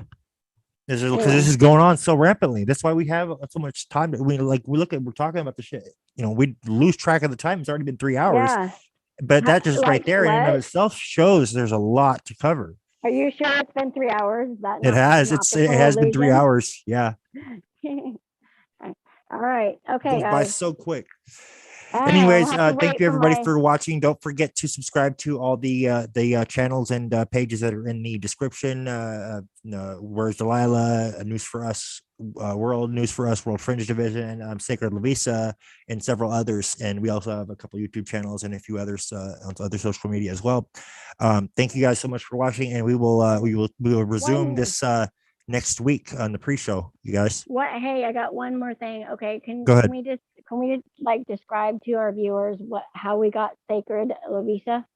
Go for it. Yeah, I would love for our viewers Go to know what it ahead, means. Angie, you want to tell? Angie, Go ahead and both you guys I can't tell our explain it viewers as what it well. means. What is the meaning of it? Lovisa means loud warrior. It means loud warrior. I thought it meant brave warrior. No, loud. Loud warrior. Okay. Loud warrior. Okay. Loud, yeah. Okay. Loud So warrior. sacred, loud like warrior. loud As in warrior. being loud, being heard. Yeah. I love that. I think it's perfectly fitting. Okay. So that's wonderful. I think we're all loud warriors. Detective Lindsay, I'm gonna put you on blast. And I just am grateful for this Zoom call, and I appreciate everybody. And America, we got to do better. This is We do. embarrassing. This is Oh, 10 hurtful. times better. We're hurting our own people in America, and it's terrible. And they're silencing us, and it's wrong. I'm not being silent anymore. I'm not being silent anymore. I read somewhere that a country can be graded on how they treat their children, and I don't want to be part of that. So I'm doing opposite. We have to speak out. Yeah. If we're not speaking out So, for these kids, then who is? Well, it's like a country can be, because it was talking about all the different countries, the beautiful places, before I really got into, researching all this to find out what it really was. It said that a country is graded by the way that it treats its children. And to see the grade that the US got, I'm not proud to be part of that. No, so I'm not. it's horrible. It's horrible. It's ridiculously horrible. But yeah, so anyway, more next time, and I'll have some more personal cases along with my own to describe some things that happened. Yeah, because I definitely, kind of what we're going to be doing is telling their story, to some degree, like Angie knew, especially you, Jed. I definitely want you on there on that pre-show to help tell your story, because I know you've been wanting to do that for a while now. I do, but I know you don't have to, no rush. Just you're going to do it the way you feel is right. That's your story. So we won't do it unless you're happy with it. Into it. So, but yeah, I know we're going to have a little prep, a little Zoom meeting here after the show to get us all prepped up for next week, so we can make sure you're ready to go. Since I'm amped and ready to go, now I'm ready to tear shit up, and we got to go. So it's all right. We're going to plan for next week's show and how we want to do it for after this live. This is for children. This isn't just for my children. This isn't for all the children in the world. Angela's children. This isn't for Stephen's future children. This isn't for my nephews. It's for everybody's children. Yes, this is for everybody, like for all children, because all children are they're God's gift. And, it's been abused for so long, and, we've all been lied to about history. So it's our time to make history. Yep. It's time to overthrow this it's our turn to create Yes. a reality that we want to live in, and stop submitting to this false reality that everybody's trying to convince us that we're living in. Rebellion is an obedience to God, especially when it affects our children. Whether or not, I'm not going to be all religious Bible thumpy. So whatever somebody's higher power is, it's an obedience to them to fight and stand up against this tyranny. It is. Especially when it comes to innocent children, because no matter what religion you are, Satan, if they can't get you, you'll get your children. Yeah. And they'll come after your family. That's what they're doing. And that's anyways, we got to run, all right. everybody. It's been a great night. And I just want to say, everybody that's watching, that's new, welcome to the global revolution. Welcome to the club. Good night, everybody.